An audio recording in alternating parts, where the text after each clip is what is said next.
Biden is out and Kamala is in. The election went from drool runnings to cool runnings faster than a female cop can fumble her firearm.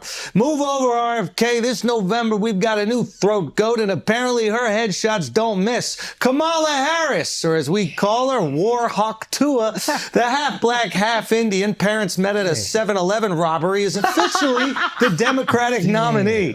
Surely the Dems, the party that calls Trump the end of democracy, surely they allowed the voters to choose Kamala, right? What? No? Wait, there's no right to choose? Guys, this is a presidential election, not a woman's body in Oklahoma. Now, I don't want to seem like a flat-earthing, dinosaur-denying, believe-all-women conspiracy theorist, but it kind of feels like the Democrats dragged Biden's lifeless corpse through the campaign long enough to avoid a primary so they could place whoever they wanted as the nominee. And that's about as democratic as North Korea's Got Talent. Sidebar, last year's winner, Ching Chong Chestnut, ate 46 rats.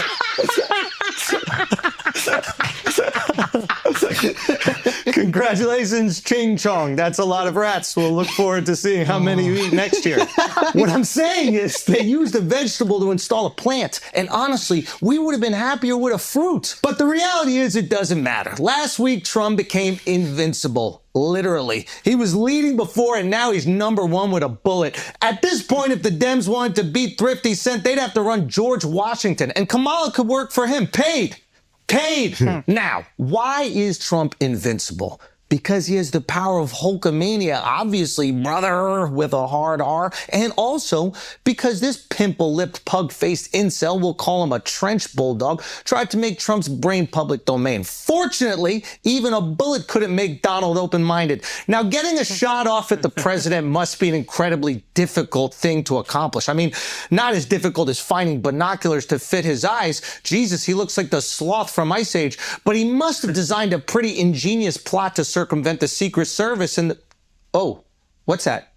Wait, you're saying that Herbie Potter was just walking around with a loaded gun like he was on an Alec Baldwin set?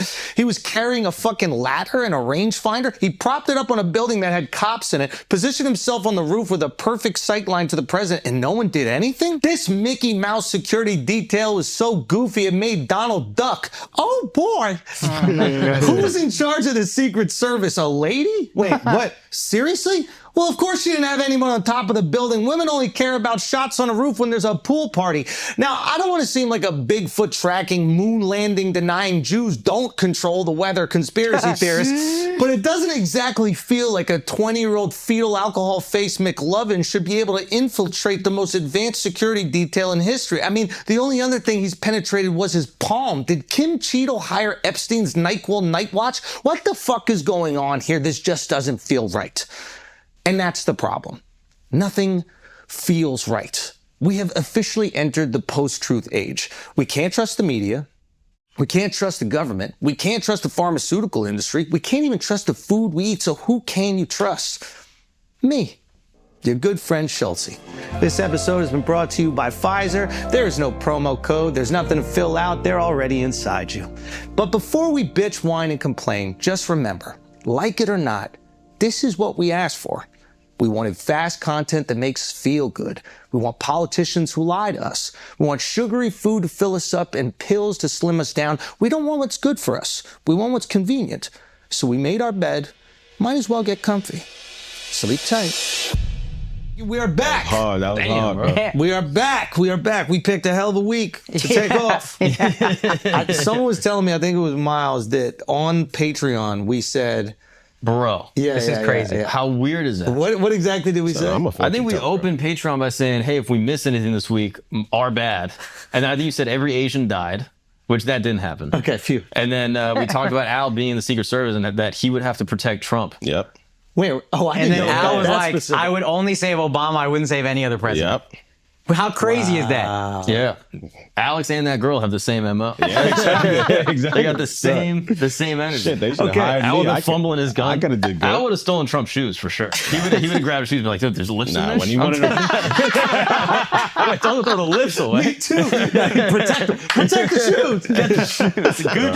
Gucci. When he put the black fist, I would have joined him.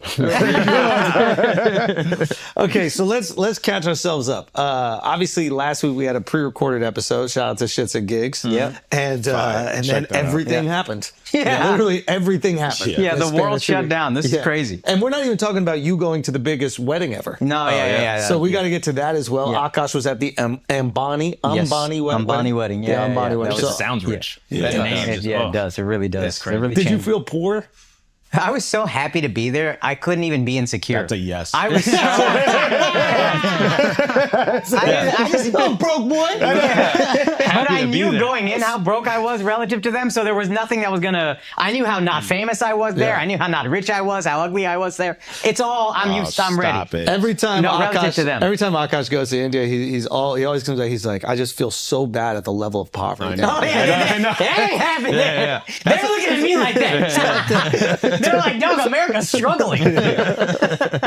Okay. We get to the Ambani wedding a little bit. All right, let's just reflect on what happened. Okay, assassination attempt for Trump. Yeah.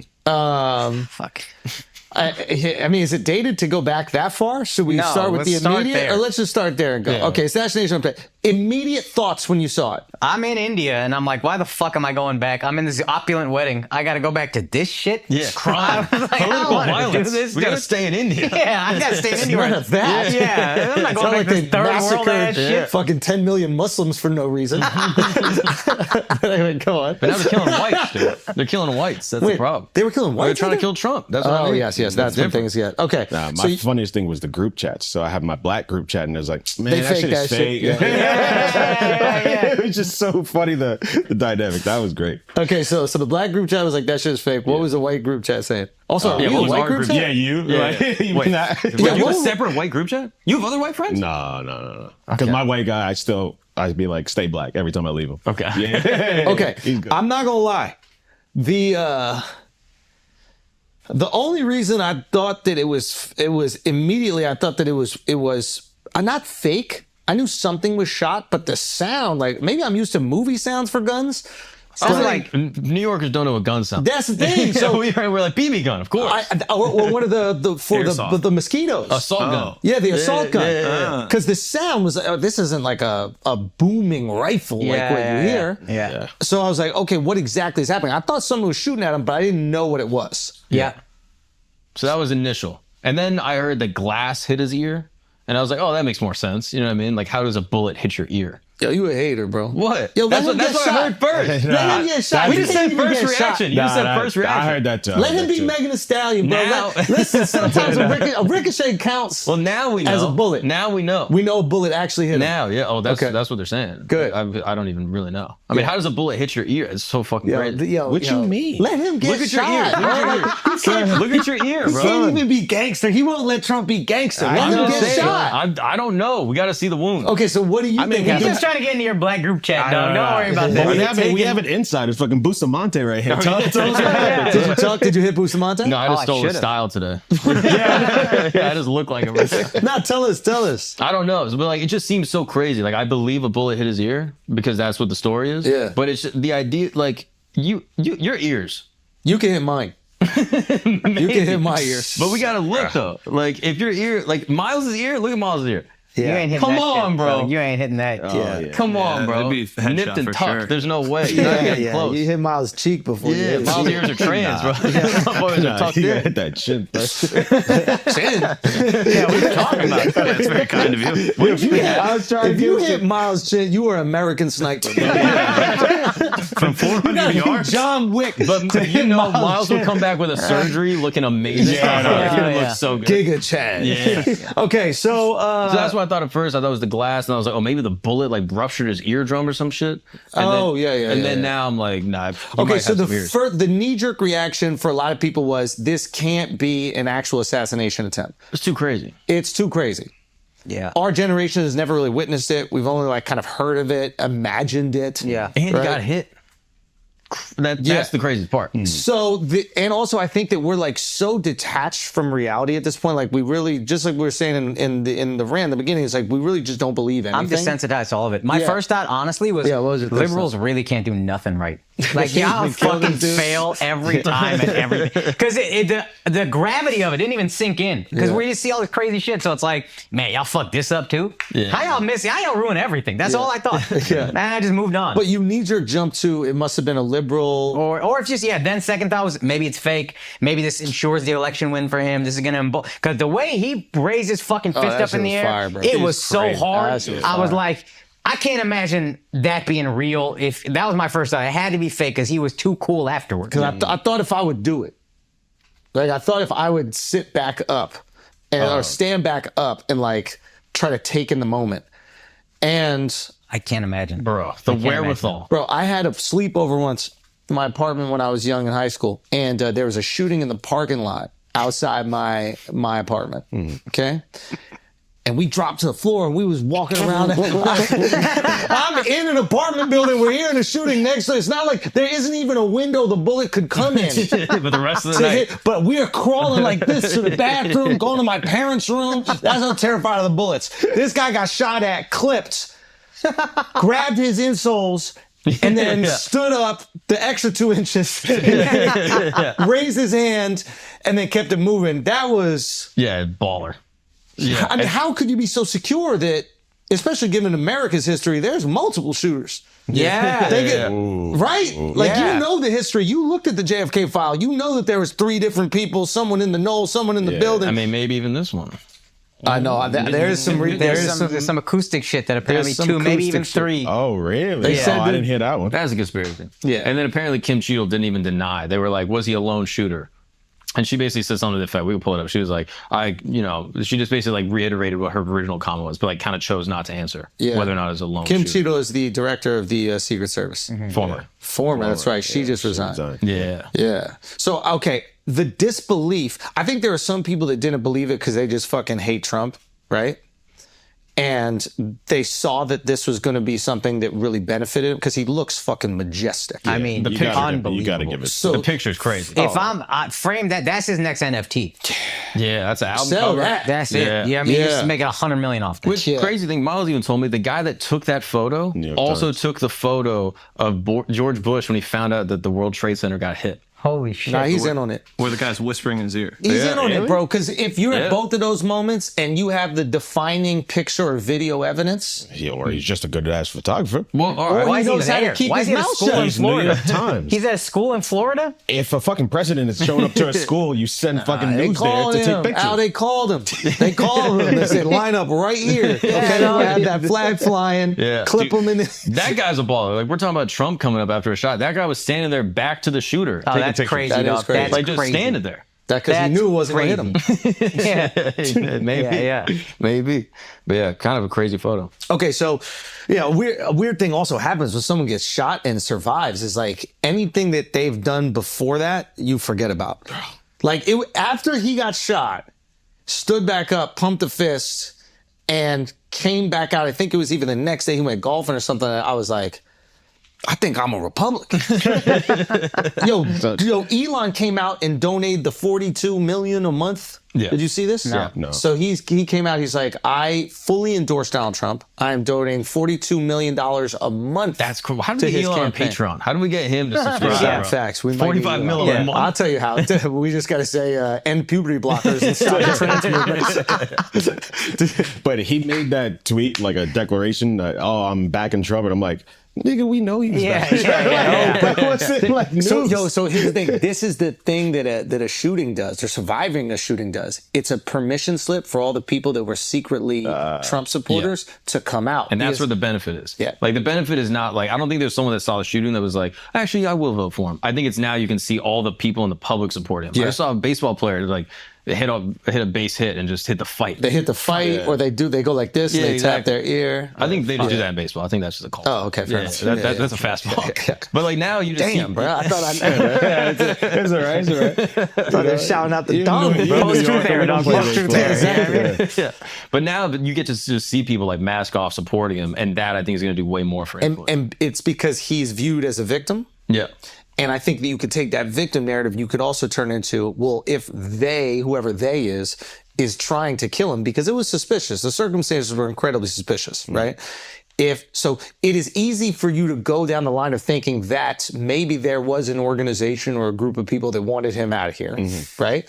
And if you go down that line of thinking, you're like, well, if they want him out of here, what the hell is he planning on doing that these people want him out of here? And if these people are these nefarious individuals that are the deep state or ruling the country, whatever, I definitely don't like them. Man, I gotta support this guy to get those guys the fuck out. He's real. Everything he's been saying is real. All that drain the swamp shit, it must be real because they want to kill him. Yeah, it confirms every... And this is what we talked about on the call, and you mentioned the post-truth era. Whatever you want to believe, this one allows you to believe. If you hate Trump and you think he's a weak candidate and he knows even if Biden is old, he'll still probably lose, this, you're like, oh, he did this so he could win the... How does a bullet graze your ear? You drop to the ground, then we see the blood. You could very easily have whatever. Whatever you want to believe, this lends itself to it. It's the perfect... That's what we talked about. Why is there so much conspiracy theory around it? Because whatever you want to believe, this allows me to believe. That's nice. I like that everyone's on the conspiracy train now. It's just so nice. It's like getting a little hacky. It was just right-wing people, and you now don't it's feel a little bit like y'all are making now it I'm hacky? switching up. Now you got to do the I believe reality in mainstream media. theories. CNN is right. I believe all of it. But that is true. We have so much information available to us that you can satisfy whatever theory you have. It could be conspiracy, it could be reality. It doesn't matter what it is. There's enough information. There's enough information to show that there were multiple shooters. Yeah. So now the idea that, like, let's say the FBI or the CIA or some organization was involved in this, right? Let's just say, allegedly, whatever, was involved in this. That's not even enough. Yeah. Right? They didn't hire this lone wolf and then kill the patsy. No. There was 3 different people that did it. And they all somehow miss. Yeah. Which makes no sense. Yes, exactly. But if that's what you want to believe, there's enough information for you to go out there and get it. Yeah, I don't know if we're built for all this information. Yeah, it's crazy. Or maybe we're the first generation with it, and it's like the first generation of people who smoke cigarettes, where they're like, this can't be bad. Dax Shepard said that one time. Like, he's like, when we grew up, we were eating so much sugary junk food. We had no idea how bad it was for us. It's all fucking processed and fake and artificial. And now we're wising up and we're learning how to use that wisely. He thinks the same thing will happen with technology. Right now, we're taking all of it in. We don't know how bad it is for us. We're going to start to learn and then evolve and figure out how to use it. So we're the generation that's going to have to deal with it. Maybe the kids can discern between, like, real news and fake news, and maybe they just don't subscribe to any of it. But us, we're the people getting, taken advantage by the Nigerian credit card scams. We're literally, with everything we read, every headline that satisfies my feelings, yes. And it's only getting worse, dude. Have you seen the AI videos after Biden dropped out, which we'll get to, the AI videos of him being like, just cussing out the camera and stuff like that? The dubbing is off, but everything else looks perfect. And they're going to get the dubbing better and better. It's going to get to the point where we're like, I don't even know what's real and what's not. Yeah, it's crazy. Now, I was thinking, if the bullet doesn't hit Trump, if he's not bleeding, does anyone care? Like, is it just like, oh, there were some shots fired, and then people can deny it? I'll tell you why. R.I.P. The fireman died. There was a casualty. I think if there's no casualty, then people there was no. I agree with you. Yeah. I think there's enough plausible deniability that it even happened at all. But the fact that the dude died, that's when all the people that were trying to discredit Trump, that's true. That's when they start to pump the brakes. They're like, wait a minute, there's an actual death here. I mean, I was even looking at it like, there's a thing in history, like FDR got shot or got shot at. Nothing hit him. It hit the mayor behind him and killed the mayor. But we don't even remember. It doesn't even come up. It's not even a bullet. I never knew he got shot. And just because it didn't hit him, it missed him and hit the mayor. Which there's a whole conspiracy about that. I'll spare you. Wait, tell us. People think it was the mob that set up the hit and that it was never supposed to hit FDR in the first place. That it was supposed to hit the mayor behind him, who was Mayor Cermak of Chicago. And that the Chicago mob hired this guy to take out the mayor. And so they killed the mayor, and that was what it was intentionally supposed to do, because FDR spoke for like 10, 15 minutes, and no bullets came. And then as soon as the mayor came up, that's when he shot him. And apparently the guy used to be like a high-ranking Italian military member. But why would they try to kill the mayor in the most difficult way possible? Because he was around. Just like a challenge? He was public. But I'm just saying, you could get to a mayor, like, with the mayor's near the president, it's going to be the greatest security detail you've ever seen. If the mayor's not with the president, we used to see Bloomberg on the subway. Really? Yeah. Oh, that's wild. He would take the subway to work. Yeah. I don't know. Apparently that's what... Which is crazy. That's the story. When you think about it. Yeah, shouts. I mean, at the time, he was liked enough where he could take the hit. Nah, he's still respected, but like towards the end, people were like, you pump the brakes, you're doing too much. What do you mean? Like when he was trying to changed New York with like the sodas and shit like that. Sodas, yeah. But like That was the straw. That Yeah, was Y'all were really upset about that. yeah. You know what it is? He's like you should be 5'4". all your uncles and shit. Yeah, they're fucking up your businesses. Yeah, but the markup it's better on the smalls. Margins are better. Yeah, I learned about this at the 7-Eleven conference. Oh wait, we have to talk about that too. Yeah, we'll talk about it. It wasn't as cool. All right, Akash. Also, I mean, you've done so many cool Indian things. You're living like an Indian dream. Right I know. now. This is the best 3 weeks of my life. Okay, Akash also performed at this 7-Eleven conference in Orlando, Florida, for all the 7-Eleven owners. Jesus, Yeah. dude. Yeah, we'll get to that. Yeah, we will. If you thought the Ambani wedding smelled bad, I want to know what Orlando was like. I didn't know. I never got to it. The Life Tour, last leg update this Friday, Del Lago Casino in Waterloo, New York. Then Saturday, the Mohegan Sun Arena. And then at the end of the month, we've added a second show at Oceans in Atlantic City. And then the fall, we are closing it out. San Antonio, we've added a second show. Las Vegas, Cleveland, Columbus, Minneapolis, Milwaukee, Rama, Ontario, Portland, San Jose, we've added a second show. Denver, we've added a second and third show. Salt Lake City, we've added a second show. In Honolulu, we're finishing up the tour. I cannot wait to see you guys all there. And then that is it. It is done. It's crazy to even say. So these are the last options for you to come check out the Life Tour. Thank you guys so much for making this the craziest tour of my life. All of my dreams came true, and I'm so grateful for that. I will see you guys out there. TheAndrewSchultz.com for those tickets. Don't get fucked at the resellers. Go to the website and get them. It will be the most affordable for you. I promise it. Peace. Also, guys, we got one more date in July. We got the Comedy Zone in Jacksonville. I'm there this weekend. Both Saturday shows sold out. Friday tickets still available, but they will sell out. End of August, I'm coming to Hawaii, Honolulu on the 29th and 30th. And then September, we got 5 weekends in a row. I got Las Vegas. I got Doral, Florida. I got Timonium, Maryland, Magooby's Comedy Club. I got Greenville, South Carolina. Those tickets at akashsing.com. Also go to Fontainius. I told you guys I invested in a chai shop. The chai is fantastic. Go there. It's in Dumbo, Fontainhas. I love y'all. God bless. Let's get back to the show. Obviously, assassination, every conspiracy theory under the book. The Kid is a lot of weird things about the Kid. No social media. Yeah, that's weird. That's weird. The BlackRock commercial's fucking weird. You know who produced that commercial? Ling? Yeah, so the guy that did the Guy Code, he created Guy Code. Crazy. Also does social media content for BlackRock. And he produced that commercial. He wasn't there, but his DP was there. Randomly, his DP was also in Israel on October 7th. So I'm like, keep that bitch away from all of us. Him and that photographer. Yeah, that there's took that something picture, going on, Don't yo. do it. Yeah. Don't This is fuck with odd. him. This is odd. He had to go and get all the footage, and he had, because BlackRock hit him up, he's like, yo, we got to give all this shit to the FBI. Like, they didn't fucking already know how it was going to go down. And and he goes, he said he looked at not the NDA, like the permission slip that the kid had to sign. And he goes, I'm sure I'm just thinking this retroactively. Like, I know what the kid did, so now I'm applying this to this permission form. But he goes, it was the creepiest handwriting I've ever seen in my life. Well, Really? I don't know what that means. he had a shaky hand. You know what I mean? We know that. We know that much to be true. Marquito. We get it. Yeah, it's not crazy. Anywho. But it is weird. No social media posts. Yeah. Like, has more BlackRock commercials than Instagram posts. Yeah. I mean, like, what fucking world? Yeah. There's no other pictures of him other than him saying he's got a 10-inch dick. Registered Republican.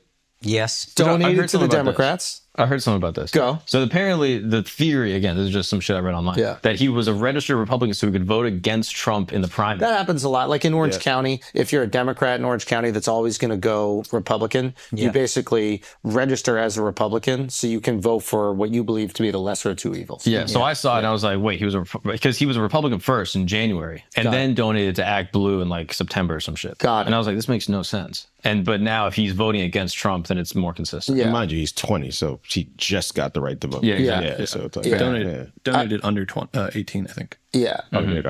But still, it's on paper the perfect person to convince to do this.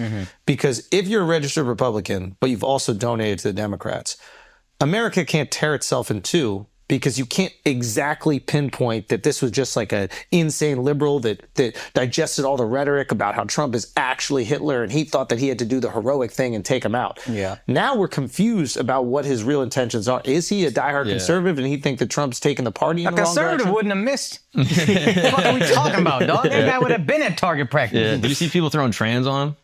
People are throwing trans on the shooter. Like, this is like an early rumor right when it happened. They're like, oh, he was a trans shooter. I love that. And then they just found some random trans chick and they're like, that's the one. Yep. And it's like, what? That's fire, bro. I wonder if he's in hell being Elon's like, Twitter is cracking. Yeah, for real. He's on it. The shooter's in hell like, yo, I try to kill the president. I'm not trans. Like, come on, bro.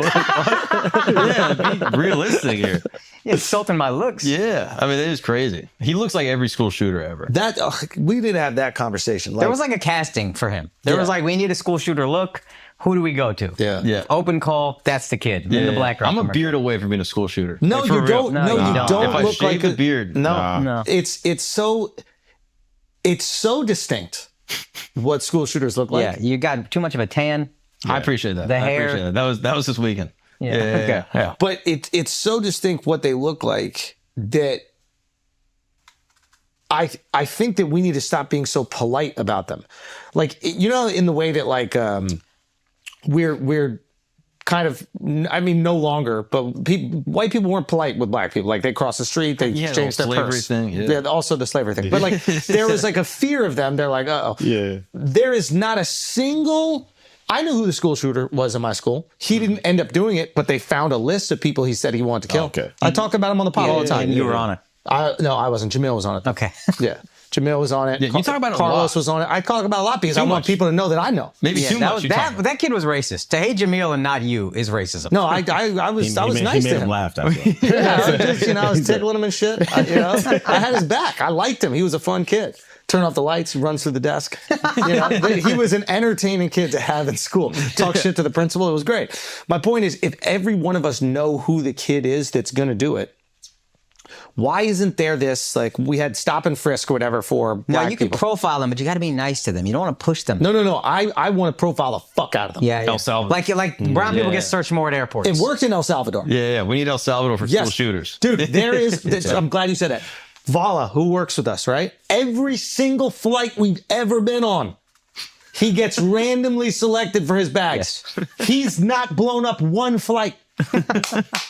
Yet. It's working. Yeah. But because it works. Even if he wanted to, he knows that they're going to look at the fucking bag. Clearly he wants to do it. Clearly they can't help themselves. But we have this ingenious system where they randomly select the people that do the fucking crime. Yeah. So if we apply that to the school shooters, which I'm sure you knew one in your fucking school. Yeah.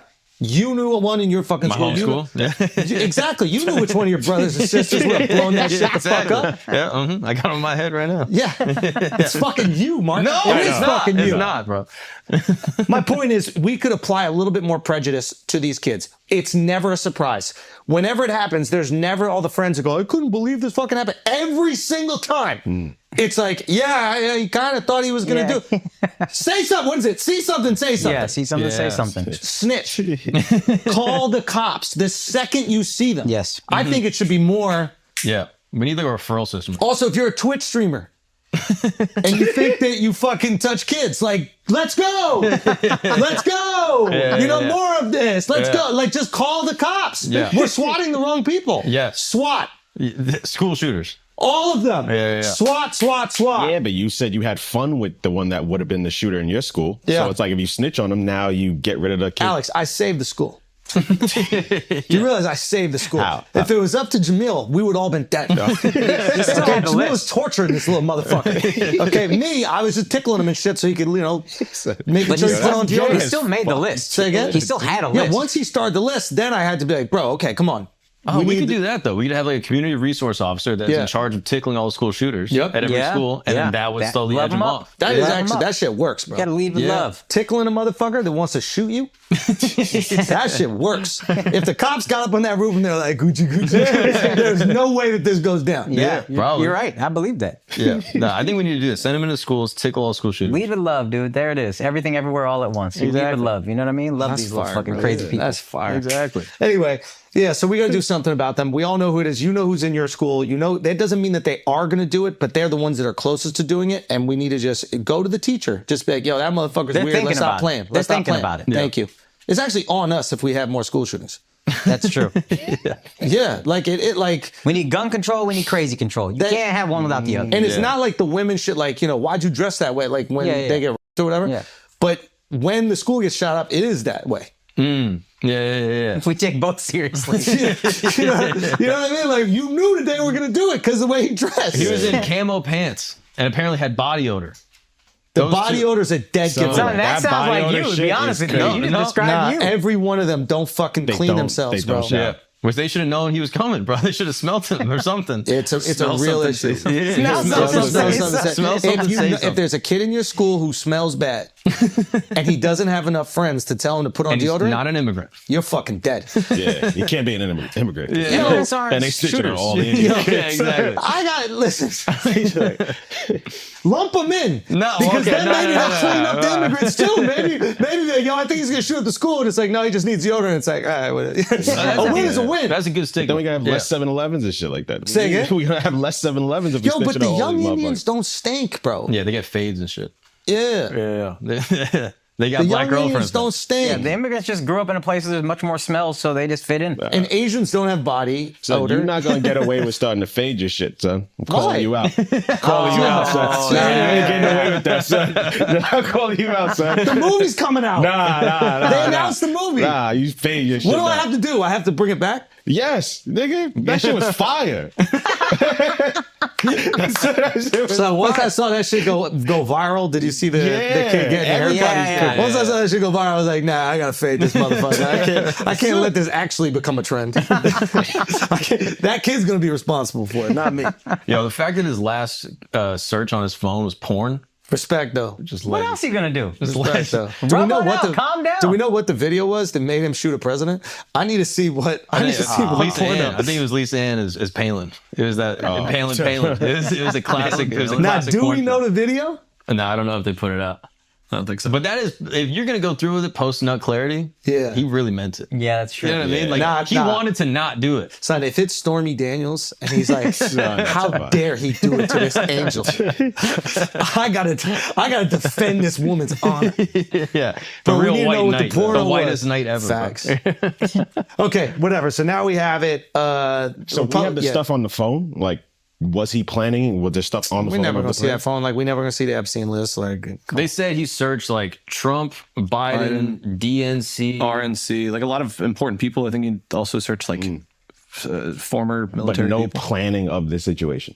Not that I've seen. Not that I've seen either. That's weird. all right. It's odd, Well, it just gets weirder because RNC happens. RNC is a banger. Yeah. Like the clips from the RNC go crazy. It does feel like WrestleMania. I'm not saying that just because the Hulk was there, but also the fact that when you have someone that can move, like political audiences are always the easiest to move because you just say the talking point, they go crazy. Yeah. But then when you match like a God-given talent to move an audience, which obviously Hulk has, with the talking points, tearing open the shirt. Yeah. It was funny. He ripped an American flag. Like his shirt had an American flag on it, and he ripped it. And I was like, "Wait a second, Hold on now. isn't that part of the whole Hold thing? on now. We gotta look into it. Yeah, I didn't notice that at all. Yeah, I mean, it's like an eagle and shit. Yeah, we gotta look into was that funny. a little bit. But I'm surprised Trump let people outshine him though. Because like his actual speech I heard was like a bit of a snooze fit. So the speech was mid, but I thought that was kind of brilliant. It's like I was hoping he wouldn't make the mistake he made last time, which is essentially when he's a great what is it called, like chaser. You know, like what is that? The Prefontaine. Did you guys watch that Prefontaine running movie? No. Like he was like a front runner. He always had to be way ahead. But like in running, it's actually most effective to be right behind the person so you can like draft them. Yeah. Right. And so when he was chasing in that first election, Yeah, underdog. unstoppable. And then when he was He's the not a good president, front runner. it was hard for him to do it because the same rhetoric just seems like bullying. When you're the underdog, you talking that shit. When you're on top and you're doing it, it's just bullying. So when he give the mid speech at the RNC, all he needed to do was show up. Right, that's really all he needed to do to be heroic. Like he was shot a couple days before, and now he's out there, you know, with the tampon on his head, just giving a speech. And when the speech was mid, I was like, oh, he's actually playing this really well. Yeah. Oh, it was nice to see him get emotional. Like, seeing him get emotional was like, whoa. Only time I've ever seen him genuinely smile is when Hulk was doing his thing. There's a great clip where it cuts away. You never see Trump smile, by the way. Yeah. Genuinely. Oh, I didn't know You never see him laugh. You can't describe his laugh. Never heard it. Oh, shit. Never heard it. It's one of the reasons why he's so funny, because he never breaks, in my opinion, because he never breaks. So everything he does, you think is serious. Yeah. Right? So even the things he's doing sarcastically, you're like, is he serious? Yeah. You never see him just laugh or chuckle. And when when the Trumpomania comes for you, and it cuts out of him and he goes, and he clearly has this like human moment. Yeah. That's awesome. Yeah. Gives this kind of mid speech. He's talking about unity, and it's like, oh my God, it's his. Here we go. Yeah. I mean, you heard him on the phone with RFK. The RFK convo, you guys heard that? I haven't heard this. Yeah. Bro, it's like, it's a different Trump, in my opinion. Like, you hear Trump on stage and he's just like this, like crazy energy, like never really breaks, like all the same shit. And he's on the phone with RFK and he's like, yeah, like Biden called me. And Not a nice guy. Yeah, nice guy. And I was talking trash about his policies. Oh, I didn't have the heart to tell him. But anyway, vaccines cause autism. Yeah. This is apparently like what he's like in person. Like, makes you feel like a superstar, love bombed. But it was just like so charming on the phone. And he was saying that. He's like, RFK, yeah, I think we need to look into the vaccine. Why don't you drop out and I'll have a place for you. You can start looking through this stuff. Like that I can understand, because prior to being president, he was liked by a lot of people. So it's like, I can see behind the scenes, he's actually 100%. Yeah. I mean, those guys are brilliant at maneuvering, period. So he knows how to move large crowds. He knows how to move one person. You know what I mean? It's like a brilliant level of charisma. Yeah, social savant. Yeah. Yeah. Anyway, so yeah, I'm like, okay, he's got this. And then immediately after that, Biden gets COVID. Do you guys think Biden has COVID? I do think he was sick. He tried to get speedy COVID, you think? Is that what's going on? We got to look into that. I don't know. I'm just saying, Speedy took him out. it is amazing timing that he would get COVID, which would force him to step down. Well, he hasn't blamed COVID yet, is the thing. Has he? No, well, it just stopped him from making public appearances. Yeah, okay. And so immediately after the peak of Trump's fame, he gets COVID and he's fucking 81 years old. You're like, uh-oh, is this going to take him out? Yeah. Like, is that how you top Trump? Does Obama sit him down and be like, Joe, we need you to die? There's only one way that we can get the energy back here, and you got to fucking croak. So we're giving you the vid. Well, have you heard the theory that he's dead? Yeah. There's like a whole, like, this is a thing. Haven't seen a video of him. Haven't seen a picture of him. He literally, we were talking. Twitter is crazy. It's crazy. I haven't heard this one. No, we were talking about this. Like, he resigned like a fuckboy. Like, you've been with us for decades, and you just send a text to Twitter like, yo, I'm out. Yeah. Like, usually you would have some sort of video. Now, I understand he has COVID, so it might be, bad to have people in there. But he's videotaping him. upset. They bullied him. They forced him to do this shit. He So also that's why can't talk. He's fucking gone mentally. Like, all the jokes that he's dead, fine, whatever. He can't talk. I don't want to see you make another fucking statement where you fumble through every word. Off the teleprompter, he's pretty good. He's pretty good off the teleprompter. I think the point we all agree on is that when a president says they're not going to go up for re-election, it's usually done in a more public, forward-facing way than like a post on Twitter, with a digital signature. Like, he didn't even sign the shit. Yeah, he's tight. Yeah. So he's tight. that is the theory, that they bullied him out, essentially. They definitely did. And the same people that were like, nah, Joe got this, all of a sudden flip on him. My question to you guys is, was that the plan all along? Were they waiting for because they did it at the perfect time. They didn't do it right before the Republican National Convention. If they do it right before, then the whole RNC is addressing Kamala. They do it right after. So now all the addressing of Joe and everything that they did at the convention is useless because Joe's out of here anyway. Yeah. I think we're giving Democrats way too much credit. They don't ever do anything correctly, and they're all fucking. I'm not here to do this. We salute you, Joe. Shit, that motherfucker should have been dropped out. That was selfish of you to stay in. In the same way we put our Ruth Bader Ginsburg on all these fucking T-shirts. If she just decided I'm in my mid-70s with cancer, I should drop out of being a Supreme Court justice while Obama's in office.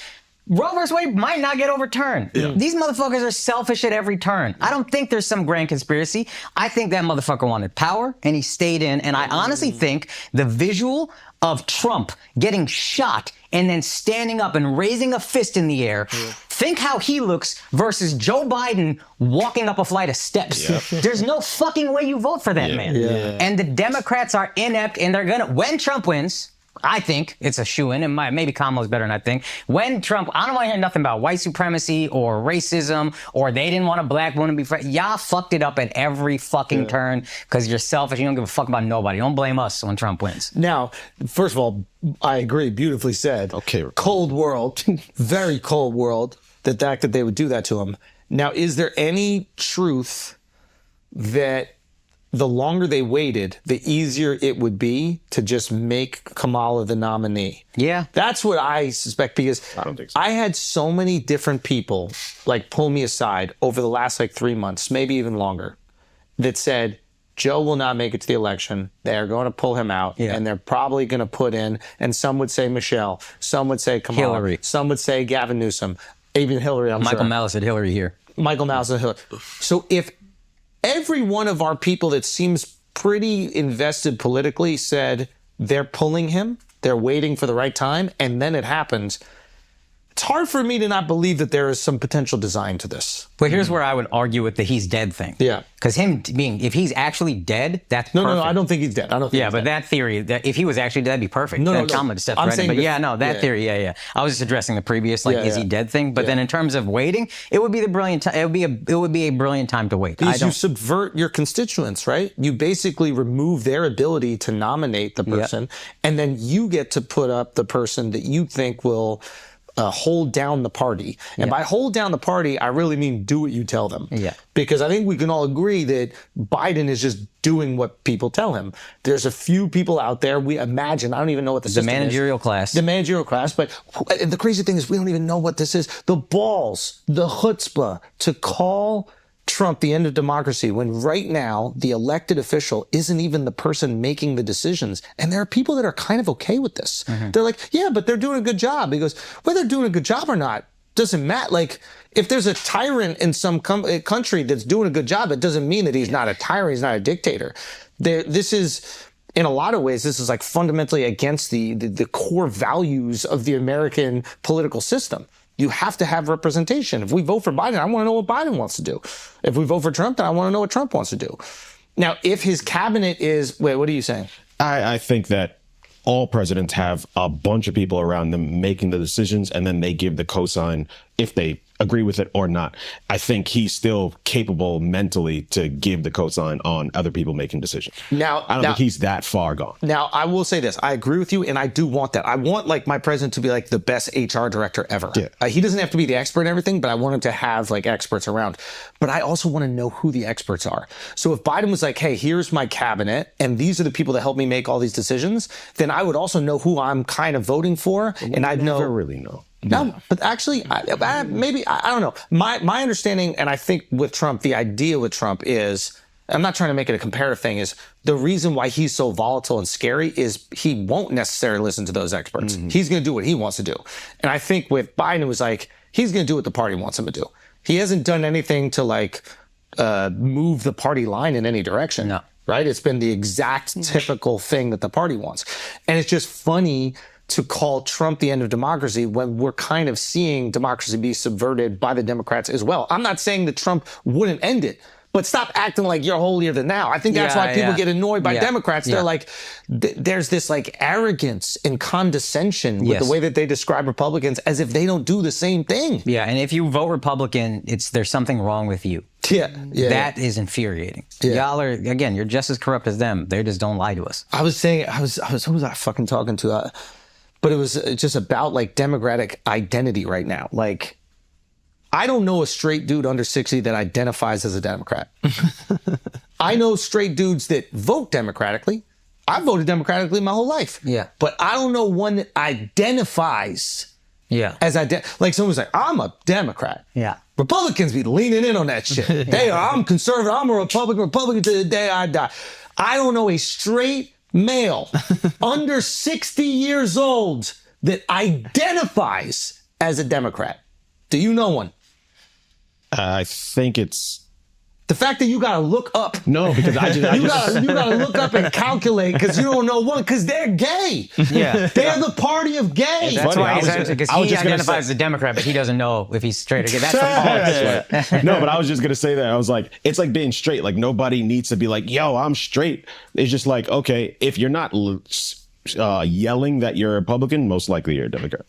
But Republicans feel the need to have to yell and tell everybody. You could make that argument because they feel like they're like victimized by the fact that the media is controlled, et cetera. And that's a good argument. Don't get me wrong. But I also think that there's a branding issue with Democrats, that they lean too far into the rainbows. And straight dudes, like when I grew up as a Democrat, this is how I saw Democrats. I was like, this is the perception of what happened as a kid. I was like, yo, the Democrats seem to like black people. Yeah. And I like black people. So I want to be with the side that likes the black people. Black people make cool shit. And I got Republicans friends that seem are black. to hate gay people. No. Fuck gay. We're not even talking about gays yet. Yeah. Republicans were seen as racist. Yeah. The branding of it. I don't know if that was true, but in New York, it was like, yo, if you're a Republican, are you kind of racist? You know, I'm even looking at like my family who's all Republicans, you know, outside of my dad. And even the way that my dad described it to me, he's like, yeah, I grew up in like a Republican household, but when it came to the civil rights, it seemed like they didn't really step up and they didn't really care, you know? And like my dad was like, I saw all my brothers and shit dodge the draft. I'm the only one that entered the draft. So you're talking all this war shit, but you're dodging the draft. I'm the only one that it actually was in the army here. And you're just ignoring the civil rights thing. Nah, I'm a Democrat. So it was this feeling of, to me, acceptance and like looking out for this group of people that were very important culturally to America. Yeah. Right? Okay? So black people, cool, Democrat. You don't like black people, Republican, right? Now Democrat got nothing to do with black people. Now Democrat is gay. Yeah. It's just like, how do we protect the gays? How do we make everything trans? How do we make everything DEI? And DEI is just gay, everything, right? Just gay, women. It's like women, gay, trans. That's the only branding. I feel like they don't give a fuck about black people no more. They front like they do. But here's the thing. Oh, they front like they do. Yes. Here's the thing. And maybe all parts front like they do. But you got to ask yourself this question. And this is why I think that straight dudes just don't identify with it. Let's say that Republicans are thought of as racist. I think that's going away a little bit. But let's just say Republicans are thought of as racist still. But Democrats are thought of as gay. Would you rather people think you're racist or gay? Gay. You rather think people think you're gay? Gay than racist, yeah. Because you're black, you can't be racist. Damn. He got out. That's clever. Yeah. I think for the average dude, right? Yeah. You're cool with the gay shit. Obviously, you lean in with the fucking nails and stuff. But I think for the average dude, they would rather people think that they're a little racist than a little gay. Well, yeah. They already tell you that you're kind of racist. So you're like they'll be like, oh yeah, you got implicit racism. Yeah, you're implicitly racist living in America. So you're already racist. I'm like, all right. Well, if I'm already racist, I'm not gonna be gay I'm too. With them. Not the nip tucks. I don't want to fuck with the nip tucks. So the branding, I think that they really thought that they were doing the right thing, being progressive and protecting these oppressed people. It could come from a good place. Mm-hmm. But they lean so far into that. Yeah, and they need some protections, but they lean so far. And, you know, to your point. That you alienated all the straight dudes, and now you just got a bunch of women, gays, and trans that are like, rah, rah, rah, Democrats, and everybody else is like, all right, bro. Like, how many Disney movies we got to make gay? But then why was Grindr going crazy at the RNC? Sorry, really quick, to your point. You know who else is gay too? Yeah. But they keep that shit on the low. Oh. Yeah. Do you know what I mean? They on Grindr, not Instagram. That's right. Yeah, that's true. They're gay as fuck. They're gay. Biden got the trans in the fucking, in the White House. Who? Biden had the trans day in the White House. Oh, yeah. He got his head, executive for energy is wearing a fucking dress and shit. We're like, what is going on? Yeah. Put a fucking suit on. Go suck cock on the weekends. Monday through Friday, you gotta dress like a soldier. You know what I mean? This is why we don't ask, don't tell. Because you're wearing a skirt. It is performative too. It's like a lot of performative shit. Like, come on. Sorry, what were you saying? No, what were you saying? But to your point about just Democratic, the branding, they used to be for the blue collar worker. Mm-hmm. You know, the head of the Teamsters spoke of the Trump thing. Yeah. He called the RNC and the DNC head and he was like, "Hey, I would like to speak." And then DNC never got back to him. RNC was like, "Come through and speak." Stupid. So all your blue collar workers, even if you're not union, whatever, you're looking at the head of the Teamsters, the most powerful union in the country, maybe, saying, "I'm pro-Trump. We're gonna fix this." Am I gonna vote for him or the guys that are gay? Y'all aren't speaking on my behalf. Nobody ever talked about how MAGA, a large part of what created it is those people felt like all I hear is I'm white, I'm racist, I have white privilege, I'm poor as fuck. There used to be manufacturing jobs in my town. Now it's a ghost town. What's happening? Not only are you telling me you don't care, you're telling me I'm privileged? Fuck you, suck my dick, I'm going this And way. you're trying to make my kids gay. And you're trying to make my kids gay? That's a huge I don't got enough to deal with. I don't- I don't got enough to deal They with. still got the racist stink on them though. Like you have Hulk Hogan there speaking like, "Oh, What my did he do? My daughter can't date a nigga." All like, right. come on, He didn't son. say it like that. He did say it like that. He said nigger. Sorry. Whoa, Yeah, jeez, yeah. Al. Wait, what did he say? Yeah, his daughter couldn't date a black guy. Oh, yeah. But yeah, You don't like, got a daughter, yo. You don't know what it's like. Just don't take pictures with him, Al. Come on, Al. One day you're going to get a daughter, okay? You're going to have a daughter, and then we're going to see how you feel. Do you think you're more gay or racist? Nah, I'm way more racist. Yeah, I Way think so. more What racist. percent? What percent? I'm 3x more racist than gay for sure. Yeah. I can even tell you which racist. But you can also tell us which guys you would bang. I'm not banging no dude, but if I had to line up the people I'd be racist to, that's light work. Right? That's light Line 'em work. up, Like, dog. yeah, and I'd be open with that. But like, wouldn't you, like honestly, Al, Get over here, ching chestnut. like if you had to do a racist act or a gay act, which one would you do now- first? now we're definitely talking. racist. Racist. Yeah, we're That's the talking. thing. Yeah. Because there's so many racist things you could just say, and most people would be like, yeah, they do be doing that. You're not even upset about it. But if you have to kiss a dick for a little, Yeah, nah, Yeah. I'm a curb stomp motherfucker. you don't even have to go that far. You can say black people loud and I'm going that far. He's an Asian, You have to bro. be a hate crime. Stop Asian hate, Al Al. can talk all the shit he wants. I know who he voting for. Who? He voting for Trump. When he Facts, bro. Facts. Nah, The definitely. Trump train is coming, dude. Definitely. Yo, we going MAGA on the pod, bro. We might have to go MAGA on Oh, the we're pod. starting now? Yeah, sorry, what the fuck? You was never MAGA before. You've been in the Hamptons too long. That's what happened. Son, you know, the Hamptons You sound funny like as shit. Elon on fucking Twitter. It's like, Yo, we're but- going to be MAGA now. Yo, Like, one of Elon's kids is trans, and he blames the woke mind virus. Yeah. Not the fact that he's been building rockets for 20 hours a day, ignoring that little motherfucker. You know what I'm saying? Like, crazy so, fucking- yo, it's so great. That's the most, You shout got out- 12 kids. You don't spend no time with Shout none out of Elon. Yeah, it's like, what do you think your kid is going to do to get attention from you? them. Yeah, exactly. You know what I mean? He's going to wear a dress so you start at least going, yo, what the fuck is going on over here? Matter of fact, he's probably trying to send that little motherfucker to the moon. There ain't no gay people on Mars. Transition to another planet. But that is a good question. Like, how many trans kids have both parents in their life loving? Okay, all right. Come on. I don't know if there's data on it. It's I don't know if just we don't have question. data on Depends it. on what It's just- borough you're That in. seems It's just a transphobic. That question. seems If you're in transphobic. white Brooklyn, probably a lot. Yo, I don't know. Also, Elon got like 10 kids. One of them was bound to be gay, statistically. Yeah, odds are. He got 12 kids. God damn, you got 12? And only one of them. That's motherfucker's not Nick bad Cannon, odds, bro. dog. Well, my Yeah. parents had 7, and none of us are. But you would be if you were allowed. Yeah. We've talked about Yeah, this You many gay- times. I mean, there's a gay. Do you think I'm more gay than racist? There's a gay in there. A little one. Trying to get Mark, out. what do you think? You're more racist or gay? Bro, I'm pretty gay, dude. I'll be honest. So Last night, are you a... Wait. I mean, last night I watched like 5 hours of like a talent show singing. Which one? The kid Tong. North Korea's Got Talent? I watched the little North Korea's Got Talent. That shit made me tear up. I was it crying. does, I was dude. Nah, fucking- does. Mark's definitely a little gay. I got Like, theater he kid loves- in me. I got theater Really? kid Do you in me. think he's If so he was like... at the RNC, he'd have Grinder. Let's put it that way. I Put it don't this way. see him as gay. I would believe. Let's go. I would bang a dude, but it wouldn't be a black guy. So what does that make me? Yeah, every other Nah, one. let's talk about that. Nah, let's talk about Makes him that. soft gay. Because You're not taking black dick first. Is Yeah, that no, racist? it's or not. is that You just didn't. I physics? wouldn't take black dick Yeah, first. you gotta- Is that gay or You gotta racist? Is start that gay or Asian, racist? Mexican, then work your way up to it. Yeah, I can't tell if that's gay or racist. Like, are you not taking black dick because of gay or because of racist?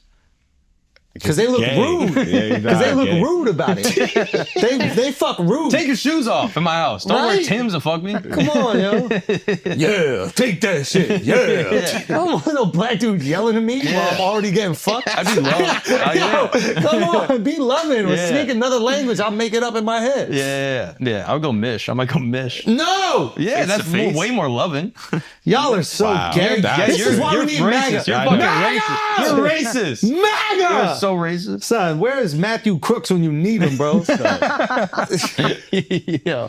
Nah, but I find it funny. Adam 22's wife, like the only dudes she slept with were black guys. She went straight black when he let her do her thing. Like she's fucked. He's selling it. That's what's going to sell them. That's the only thing that, I mean, that's the thing that's going to make the most money. Yeah. Really? Yeah, you need the most pay-per-view. And Money Mayweather turned heel to get pay-per-view buys. It's the same thing. You put the porn category blacked, right? Yeah. There's no yellow. It's the most shocking. Yellow. There's no yellow. And that's not urine. So they got exactly what he said. There's no chinchilla chestnut porn category. Okay? And wasn't that crazy when he ate 46 rats? I couldn't believe it because I've been a fan of his for a while. And I remember last year he ate 37 rats. And I'm watching Mr. Ching and I was like, yo, this guy. 9 more rats is crazy. I was like, there's no way he could consume more rats. There's truly no way he could. And I remember the crowd, they were cheering, Ching Chong, Ching Chong, Ching Chong. Did he dip it in water and shit like that to make it soft? Duck sauce, bro. Fire. He's mixing animals. You know who You can't put a rat in duck sauce. That's not halal, yo. Not at all. You know who else was there? Black Widow. Literally was actually there. I think. No way. Yeah, I'm pretty sure. What was happening with that? She was just taking that rat. No, she wasn't. 100%. Dude, that's crazy. Who's Black Widow? I don't know. You don't know? No. Oh, let me put you on, bro. Yeah. Dude, this is the one. This is the greatest competitive eater you could say. Let me pull it up. This bitch look bad. Right Oh, there. no, Bang. not that one. Bang. Wait, she's actually a competitive Yeah, eater? she's one of the greatest ever. You don't know who Black Widow is? Nah. She's Why one are of- Asians good at this shit? Because they got to compete with 2 billion people for food. You would think more Indians would be in there. When are y'all gonna step it up on the hot dog eating contest? Can you eat hot dogs? No. Oh fuck. There's too many different animals to fuck around. We didn't even know what's in there. God damn. Yeah, that's fair. That would be nice. Asians care about weird sports is honestly the thing. They don't care about cool sports like cricket and badminton. That's a good point.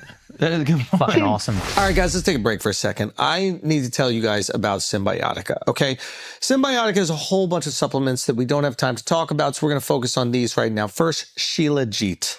Shilajit, this magical little substance right here found in the rocks of the Himalayas. It can improve memory and learning abilities, help the brain cope with stress, help with joint health, and improve muscle strength and vitality. The risk if you buy the wrong brand of Shilajit is that your Shilajit may be tainted with free radicals, mycotoxins, and a bunch of other things that are not good for you. But with Symbiotica, you know you're getting high quality shit, okay? Each jar is manufactured under strict quality control, ensuring consistently pure and safe resin. They also sell this right here, the liposomal vitamin C, which is important for immune system health, collagen health, and glowing skin. And Symbiotica vitamin C is non-GMO, made with pure ingredients and easy to take. And fellas, if you want to do something for wifey, check out their stuff and treat your lady right. So whatever your health issues are, it's worth heading to www.symbiotica.com. That is CYMBIOTIKA.com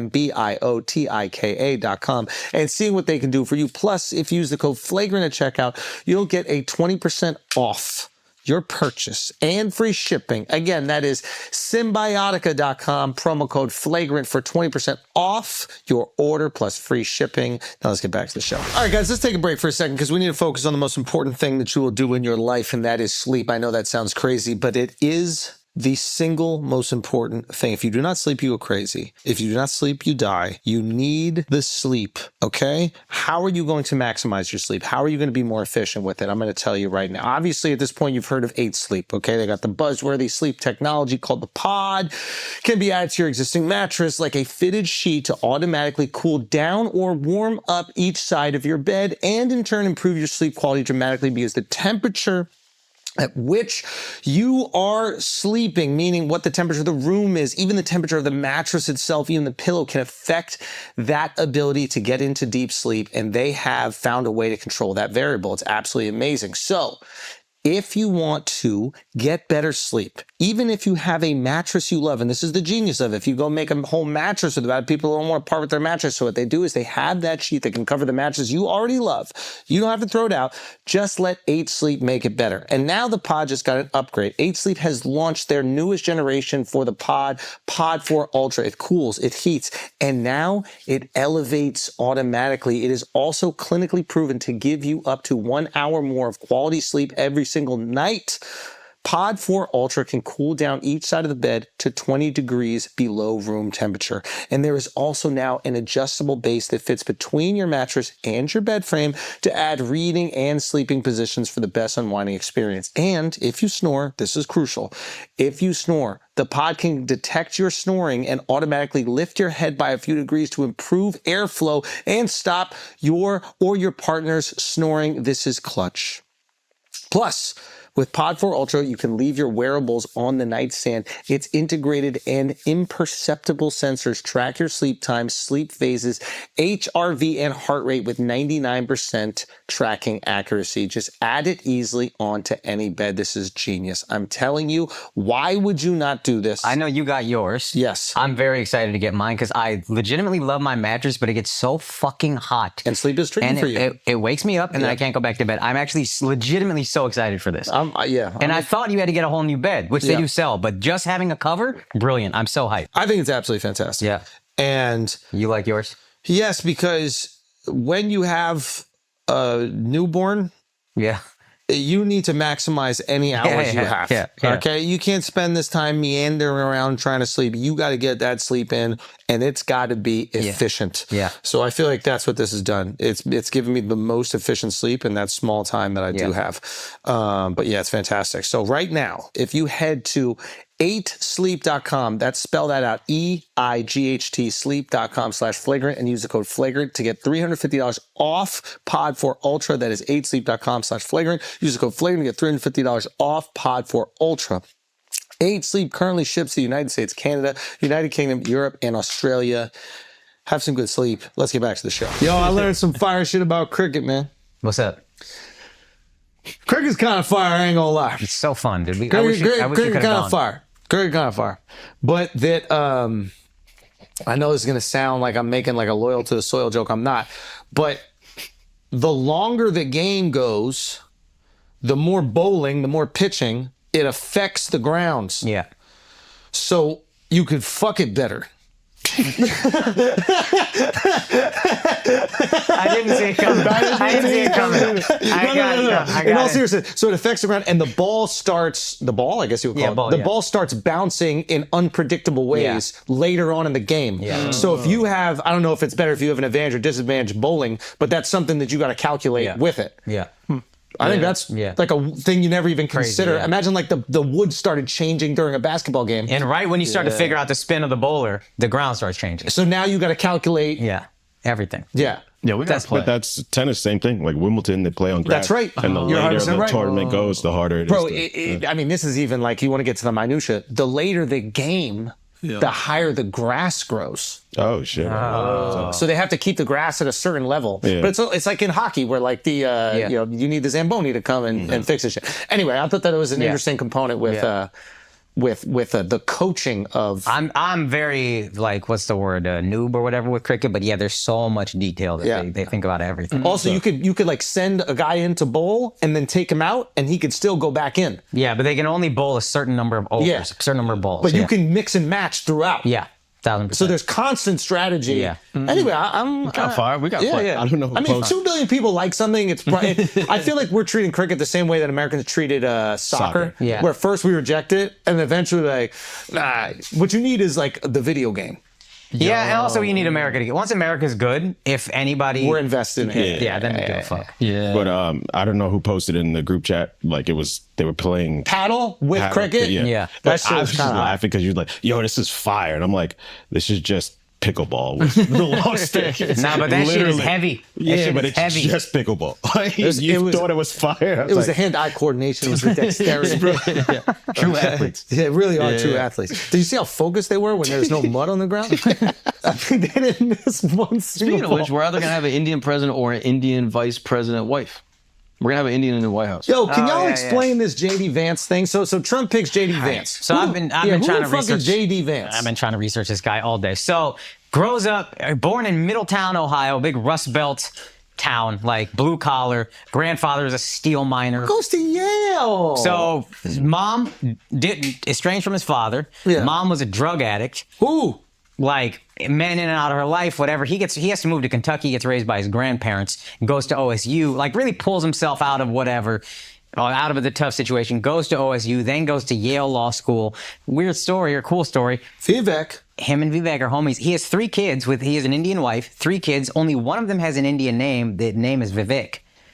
Yeah. It's quite possible the guy's named after Vivek Ramaswamy. I don't know. They're like homies. There's a thing where Vivek is being asked that, and he's kind of denying it, but he's like, we're close friends. We're close friends. You have to ask him about that. Yeah. But the other kids are like Noah and some other Christian name. So gets married. 2015, starts a venture capital fund, I think.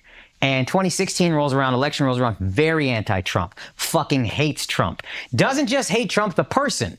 Says something about his policies. I have the quote written down, but something like they range from absurd to immoral or something like that. Yeah. So he goes at Trump as a person, and he compares him to Hitler as a person, goes at his policies, shitting on him all the time, starts a charity in Ohio, doing all these things. I think the charity eventually folds. 2021, he enters the Senate race. All of a sudden, loves Trump, pro-Trump. Hey, this guy's great. January 6th wasn't that bad. What y'all did to him didn't make any sense. I think a lot of Democrats are like, what the fuck? We loved this guy a few years ago because he wrote this book in 2016 called Hillbilly Elegy. What does that mean? It's, I had to look it up. It's the same thing as a eulogy, but a eulogy is typically spoken and typically more praising. And elegy is more like sad in tone and is written only. So it's the same thing. But it's a eulogy for hillbillies? For like this part of America that's just dying. Got it. They made it into a movie. It made it into a movie. Ron Howard did it. Ron Howard directed it. The book liberals love. They think this is like our kind of Republican, like this. He's not in office yet, but we love this guy. And this is what's also funny. A lot of the book is like blaming hillbilly culture for what happened. Not like, he's like, you can still pull yourself out. This is America. Hillbillies feel like if you work hard, then there's no point. There's some like self-reflection. Yeah, there's some pull yourself up. But it's funny because liberals are like, that guy's great. If he was black writing that book about black people, Republicans would be like, this guy's Uncle awesome. Tom. And then left would have been like, what, Uncle Tom? Fuck you. Great point. Yeah, so they love him. But all of a sudden, anti-Biden in 2020, voting for Trump. This is weird. He says, I got to know Trump. I like his policies, but it is a really fucking strong 180 when you called his policies idiotic. When you knew them in 2016, what changed in those 4 years? Yeah. It seemed kind of like that's just what gets you elected. Yeah, you got asked to be the second most powerful person in the world. Yeah, but this 2021 so he started angling for it probably. He needed to win the election. You want to win as a Republican. I need Trump on my side. Let me just say I was wrong. That's kind of what it seems like. So how does he pivot? What does he say? So he's just like, I didn't know the guy. I actually agree with a lot of his policies. And this is where it's like, I don't hate the guy, but it's just a politician fucking thing. If it was genuine, I'm cool with that. I like the fact that people flip-flop. I think flip-flopping is important in life. When you get new information, you should change your mind. Yeah. But that's too big of a flip-flop. But here's where, if you're doing it, it's like, it's impossible for you to be a person in politics and not know somebody's policies. Yeah. So you were either ignorant to your field, if he was in politics when he was saying this about Trump, or did he switch once he entered politics? I tend to believe the latter, and I try to do a lot of digging on this guy the last couple of days, and here's one thing that's like, I don't know how genuine you are. One policy that he really agrees with Trump on is stopping illegal immigration. Fine. He says, my mom... Why is that? I'll get to it. Let me get there. Let me get here. So he says, my mom almost died, and this is true, from a heroin overdose, from probably drugs that were shipped in here illegally from Mexico. Come on. Here's what, let me get to this. Mom almost died because she does drugs. Did drugs. But if we could shut down the heroin, we could shut down the fentanyl, all these things. She's going to have another drug. She's going to have alcohol. Well, here's where, again, let me get there. Sorry. You're going to see this is like, all right, I see what it is. His mom started as a nurse addicted to painkillers and then Oxycontin. When he graduates from Yale Law School, the first law firm he works for represents Purdue Pharma, who makes OxyContin. So you got no fucking problem with Purdue Pharma, with Big Pharma. I'll go hard at illegal immigration, but the pharma lobby, I'm not, that's fine. Also, this is even fucking crazier. His charity was called Our Ohio Renewal. And it was just, I think the initiative was like, let's rebuild Ohio. Let's rebuild this part of America that I grew up in, that I love. One thing that he did, very nice in theory, he sent a psychiatrist to Middle America to help people with OxyContin addictions. The psychiatrist he sent was essentially on Purdue Pharma's payroll, literally did studies being like, OxyContin's not addictive. It's not that bad. And now you're sending this lady to get these people clean? So to me, it's just like, you're kind of a fraud. You're kind of... Also, doesn't feel like a Drain the Swamp guy. It kind of feels like a swamp creature. And I think this is where... So again, I don't know anything about him. I got to do my research. But from what you're telling me, this does not feel like this political outsider that would galvanize the Trump base. Other dots to connect that tie back into the Elon thing that you brought up earlier. I didn't even know that he was donating $40 million a month or whatever. He said that before Vance got elected, or chosen as VP, right? So when he starts his startup in 2015, his venture capital fund, Peter Thiel backs it. This guy, JD Vance. In 2021, when he decides to run for Senate, Peter Thiel donates $15 million, which is a massive amount of money to a guy just running for Senate. So he seems to be in the kind of the pocket of these Silicon Valley guys, it would seem. Apparently Biden has done, or the people behind Biden have done some things that you should praise. They broke non-compete agreements. They are cracking down a little bit on like techno-fascism, which is like Silicon Valley. This is an interesting part of it. I've looked up techno-fascism. I asked Robbie. Robbie's on vacation. I was like, tell me about it, this guy. And he's like, just look up techno-fascism and whatever. Basically, one important part of this idea of techno-fascism is Silicon Valley doesn't have to play politics anymore. They can kind of set the agenda. If Elon Musk wants a policy out there, instead of going to the government, he can just start tweeting about it. Maybe even theoretically, not that he's doing this, pumping tweets that push the agendas he wants. And then that becomes what the voter base wants, and then the policy changes that way. Biden is kind of cracking down on Silicon Valley. Y'all shouldn't be able to just run amok like this. I don't know how much he's actually accomplishing, but that's his idea. You look at this guy, JD Vance. He's already in Peter Thiel's pocket. I'm Elon Shout out Musk. Peter Thiel, though. That motherfucker's badass. He's a badass. All these guys are Elon Musk is a badass. But he's the best gay. And he's not even a Democrat. Isn't that funny? Isn't that interesting? Even the Democrats are too gay for Peter Thiel. He's more racist than gay. That's the thing. This guy fucking gets it. He's not going to let himself be defined by smoking cocks. He's a billionaire that developed all these incredible businesses. He's like an early investor in all these different startups that now become these like billion-dollar companies. You think the only thing people want to think about him is he's gay? Matter of fact, I think he took down Gawker for Hogan simply because Gawker outed him for being gay back in the day. Oh, wow. Yeah. And they took his name. Which is low-key a gross thing. Like, yeah, that's gross. Gawker's fucking gross. They're vile. That's disgusting, I think bro. you're talking about the gay. Yeah. I mean, that... to be gay back in the day. No, that's not what you were No, Wait, no, that's what I was saying. no, come on. It's fucking AIDS everywhere. What the hell? Come on, No, bro. it is gross to just out somebody like that. Absolutely. But that makes this guy seem like he's kind of in the pocket of Like, big how is he tech. going to be able to manipulate people that want to get their start in tech if they already know he's gay? Peter Thiel. Yeah. Yeah, that's a good You question. know what I mean? he's It's like- hey, millions of dollars, honestly. Yeah, that's what'll do it. No, but shout out Peter Thiel. I like that guy. I got no problem with it, but it does seem like this JD Vance pick happened because a lot of money got thrown behind him. Yeah. Trumpy. So what does Trump see in him? I think he sees someone who can't overshadow him. That's probably part of it. Talk that So it's shit. like, think about it. I think Fucking cream puff.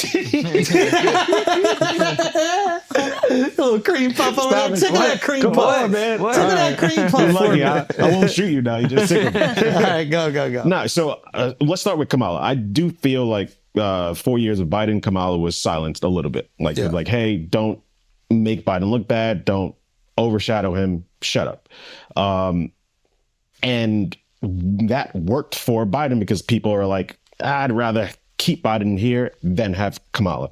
I think Trump saw that and he's like, I don't want anyone who is like, people would even want to replace me. Like Pence. Pence, we did that with Pence. Yeah, but Pence was kind of like, he had the evangelicals on his side and like they backed him a lot. This guy, nobody gives a fuck about him. I think he helps you seal Ohio, which you probably would get anyway, but you need that Rust Belt. You need Ohio, Michigan, all that. That wins this election. I think you saw the debate, and I think after the gun shit, he's so far ahead. He's like, I don't even need anybody right now. He's actually distancing himself from the abortion shit. He's smart too. Exactly. He dissed himself from Project 2025. Yeah. This is what I hope he does in 2016. He doesn't need the extremist anymore because he's like, oh, I got this shit in the bag, so now I don't got to be extreme anymore. So it's like, let me pick somebody that nobody gives a fuck about, that nobody wants to replace me because I got it. He has straight Democrats. Yeah. He does. I genuinely believe he has straight male Democrats. Nah, I just think people are going to stay home. Which is almost a vote for Trump. Almost a vote for Trump. Yeah, that's right. They will abstain. Yeah. I agree. I don't know if people will go as far. I mean, the shooting thing, the day after the shooting, if the election was there, I'm voting for Trump immediately. But you got 4 months till then. So that's the thing. He could fuck it up in 4 months. Like, it's so tricky because when they announced Kamala, when Biden said like I'm supporting Kamala, and then immediately Trump was like, nah, we gotta change the debate. I'm like, because he don't want to give her shine. Nah, it's not bro, come on, it's a half black, half Indian woman. You ain't gonna argue with this girl and like nothing. She could kick the fuck out of him in the debates. But she gets washed in the fact that he wanted to change the debates, he's like, oh, I think he's a little scared. That's because she tried to be white. She gonna be black as fuck in these debates. This is the only time she's ever gonna look into. Throw a sandal or something. So now, former prosecutor against a convicted convict. Like I mean, it's a great matchup. It's a pay-per-view matchup. But I wonder if he's looking at it like a prize fighter. Like Conor McGregor can't listen to every single person that calls him out because you're just going to give that person shine. But if you notice, after Jake Paul's win against Mike Perry, shout out to both of them. I hope they made all the fucking money in the world. Yeah, both of them. But Conor started talking shit to Jake. Yeah, because he knows Jake got the energy. Jake is at a level where it's worth talking shit to. Jake wasn't initially. Yeah. When Jake was fighting the YouTubers or whatever, he wasn't big enough for Conor. But now Conor had to step out of that fight. He feels he's coming down a little bit. And this Jake guy is unstoppable. Yeah. So now you talk some shit. So I wonder if Trump's looking at it like, okay, if I go on the stage with Kamala, I'm going to give her shine. She cannot create herself. I can just create shine. I can create moments. I dodge bullets. What is this chick going to do to galvanize? I could give her an opportunity to galvanize. I'm already on top of her. High risk, no reward. Now, the American people deserve a debate. That's what I would say. They're doing a debate. He just said, let's put it on Fox, not whatever was supposed to be on CNN. Oh, because he wants the moderators to be a little bit more. Well, actually, the last one was on CNN. It's also crazy you can pay for the rights to a debate. That's insane. Like, we should not be exclusive. In the same way the State of the Union address is for every network, this should be bigger than network. Should be on C-SPAN. Absolutely. This is fucking insane. No, you're right. It's insane. This thing. This is like a thing that we should be objective about, and I should be able to objectively vote for who I want. I don't want you swaying the questions in either direction. I should be allowed to make an informed vote. What the fuck is going on? You can just buy the rights like it's a Super Bowl. It is tricky though, because that is like I hate even saying this because it sounds like such a fucking trope, but like the culture of consumption, the fact that we only really value things that are monetizable. So like, I know you're laughing because it does sound gay, right? Yeah. The culture of consumption, but like, it's the same thing. Like I talked to my wife about this a little bit. Like the reason why I think motherhood isn't valued in American culture as much as it is valued, let's say in like Indian culture, is because you can't monetize it. Like the things you can monetize are valued. Hedge fund directors, that's valuable. Why is that more valuable than teachers? Not valued. Should be the most valued. You can't monetize it. So when culture is dominated by money, we only value those positions that can generate revenue. And then you leave to the wayside these very important positions, i.e. teacher or mother. You have women out here that feel like they should work even though they don't have to, just to meet up with societal expectations. And then all of a sudden they're not hanging out with their kid. Or I don't want to sound like I'm taking shots at Elon, but you got a dad that got 12 different kids and he works 20 hours a week at all these different things. And you could argue that he is upholding democratic values and doing all these amazing things for society, which he is, but at the cost of what? Yeah. Right? Like he might be chasing the bag, but at the cost of what? Yeah. I don't know. I'm sorry to derail, but you get what I'm saying. Yeah. There are limitations to everything. I agree. That's why it got this way, but there's got to be a line. It started out as gay, but then I think it got to a good point. No, that's pretty straight, man. Yeah. By the end, I got straight. Yeah, I think so. But it started pretty gay. Speaking of straight, I started with culture of consumption, and we don't give moms enough credit. I was like, I got to dig myself out of this. But yeah, you just got to, I think elections should be spin free in those.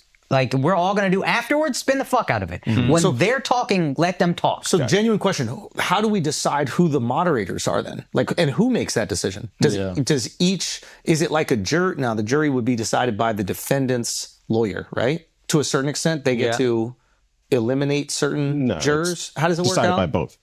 But don't they get to omit certain? Each side gets, I think, 12 people they can knock off. Find someone each side is okay with. Yeah.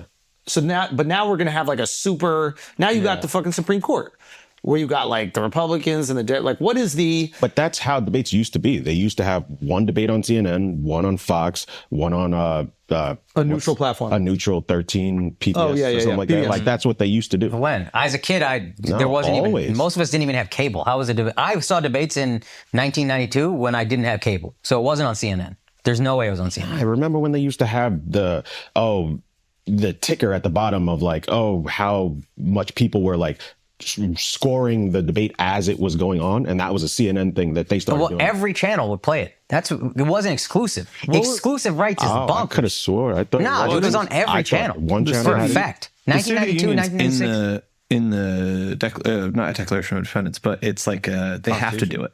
So I think that C-SPAN, it's like a government thing, so they put it on all the channels. But now the tricky thing is like, I don't think a debate. They have a commission apparently. Yeah, they have a commission of presidential debates that is like responsible for selecting the moderators. Now I will say this: I thought CNN did a great job with the last debate. Yeah, I thought the last debate was good. Yeah. So, but I do agree with you, which is like, you shouldn't be able to put up money. It's crazy To the exclusive rights to democracy. Rights. What the fuck are we doing? What the fuck are we doing? That's the most capitalistic shit. Yeah, like this is fucking insane. Rights to democracy. Yeah, it really annoys me. One thing that you did that JD Vance shit great. Yeah, thanks, dog. dog. Man, you really locked in on that. Thank you, dog. We gotta send your ass to India. I think you absorbed IQ. So that's your tesseract. We gotta send him. Yeah, I need that. He was around so much brilliance that he came back a genius. You're talking about hillbilly elegy and shit. Yeah, no, that was Akash. Yeah, dude. I need to be in December. I'm going back. I'm getting little goosebumps at this shit, bro. Dude, okay, go on. Apparently, one thing that Trump can do against Biden or against Kamala is be like, "Do you think Biden was senile? Like, do you think during his presidency he was senile?" And then if she says no, then it's like, well, why didn't he continue to run? Like, what's going on? And if she says yes, then it's like, well, why did you support a candidate that was senile in the White House? That ain't gonna work. You don't think so? No, I don't think so. I read it. I was like, that's kind of. It's good. I don't think people will like care, one but it's punch, a good. Yeah, but people ain't. I think what will happen is I think that it's so funny how pendulums swing. Like, didn't we always say, even on this podcast, like, Republicans get in line. Yeah. Republicans get behind their candidate and Republicans are going to support it. Now it feels like Democrats are adopting that same philosophy where they're like, where's the party going? Is it going with Kamala? All right, give her all the money. Yeah. She raised some crazy amount of money, and I don't know if that was transferred from Biden or she genuinely I think got the most donations in a day. It was crazy. But that's also a bit like, of course, you only have a fucking month to donate. You're going to donate. There's only a month. Yeah, we're all going to give it 3 weeks until the DNC. Yeah, so of course we're going to donate. But I thought that was a bit misleading. Yeah. I heard another crazy thing. Go, give me all this is a fun little just like weird I love people them. are talking about all the Trump shooting. They're saying like, oh, this is his Teddy Roosevelt moment. Yeah. Because Teddy Roosevelt had an assassination attempt. I think the guy shot him and it got stopped by his whole speech. He got shot, it hit his eyeglass case, hit his speech, went into his body, didn't kill him, and then gave the speech. Where did he get shot? It happened in Milwaukee. Now, Teddy Roosevelt gave his speech after he got shot in Milwaukee and gave like an 86-minute speech. And then Trump gets shot, goes to Milwaukee for the RNC, and then gives a 90-minute speech. Had to do it. And Miles pointed this out. He's like, yo, he must have gone an extra 4 minutes, heard about this thing, and he was like, fuck it, I'm doing a 90-minute speech. Just to top. Just 4 more minutes, 4 more years. Teddy Roosevelt. Yeah. That was definitely intentional. Got it, right? He wanted to have the longest speech And ever. be like, yo, after I got shot, I gave a 90-minute speech to Which Teddy is Roosevelt. a good move. You can't fuck with me. But he went off script, and then it got a little boring. Oh, that's always hurt Trump in the past, going off script. No, but it's so funny. When he's on script, it is not that same excitement that you get from Trump that you get from, let's say, Mike Tyson. I think we even said on the pod, like, the most engaging thing a human can do is not let you know the next thing that they're going to say. Mm-hmm. And I think that's why Mike is so engaging, is like, even on the podcast, right? He'll be on fucking pounds of shrooms, and then out of nowhere, he'll just start crying and telling you the importance of having no ego. You're like, what the fuck? You never know what he's going to say next. And Trump has that quality, but when he's reading off the prompter, you limit the superpower. Yeah. Right? Yeah. So, but at the same time, I think it kind of backfired a little bit on this one. well, I think when he's the underdog, the superpower is really helpful. Yeah. When he's the front runner, limit the superpower. Exactly. And then he started saying the same things that he says, like, I'm that dude or whatever, everybody's fucking shit, and I'm going to do this and that. And it took the sincerity out of, we feel bad for you right now.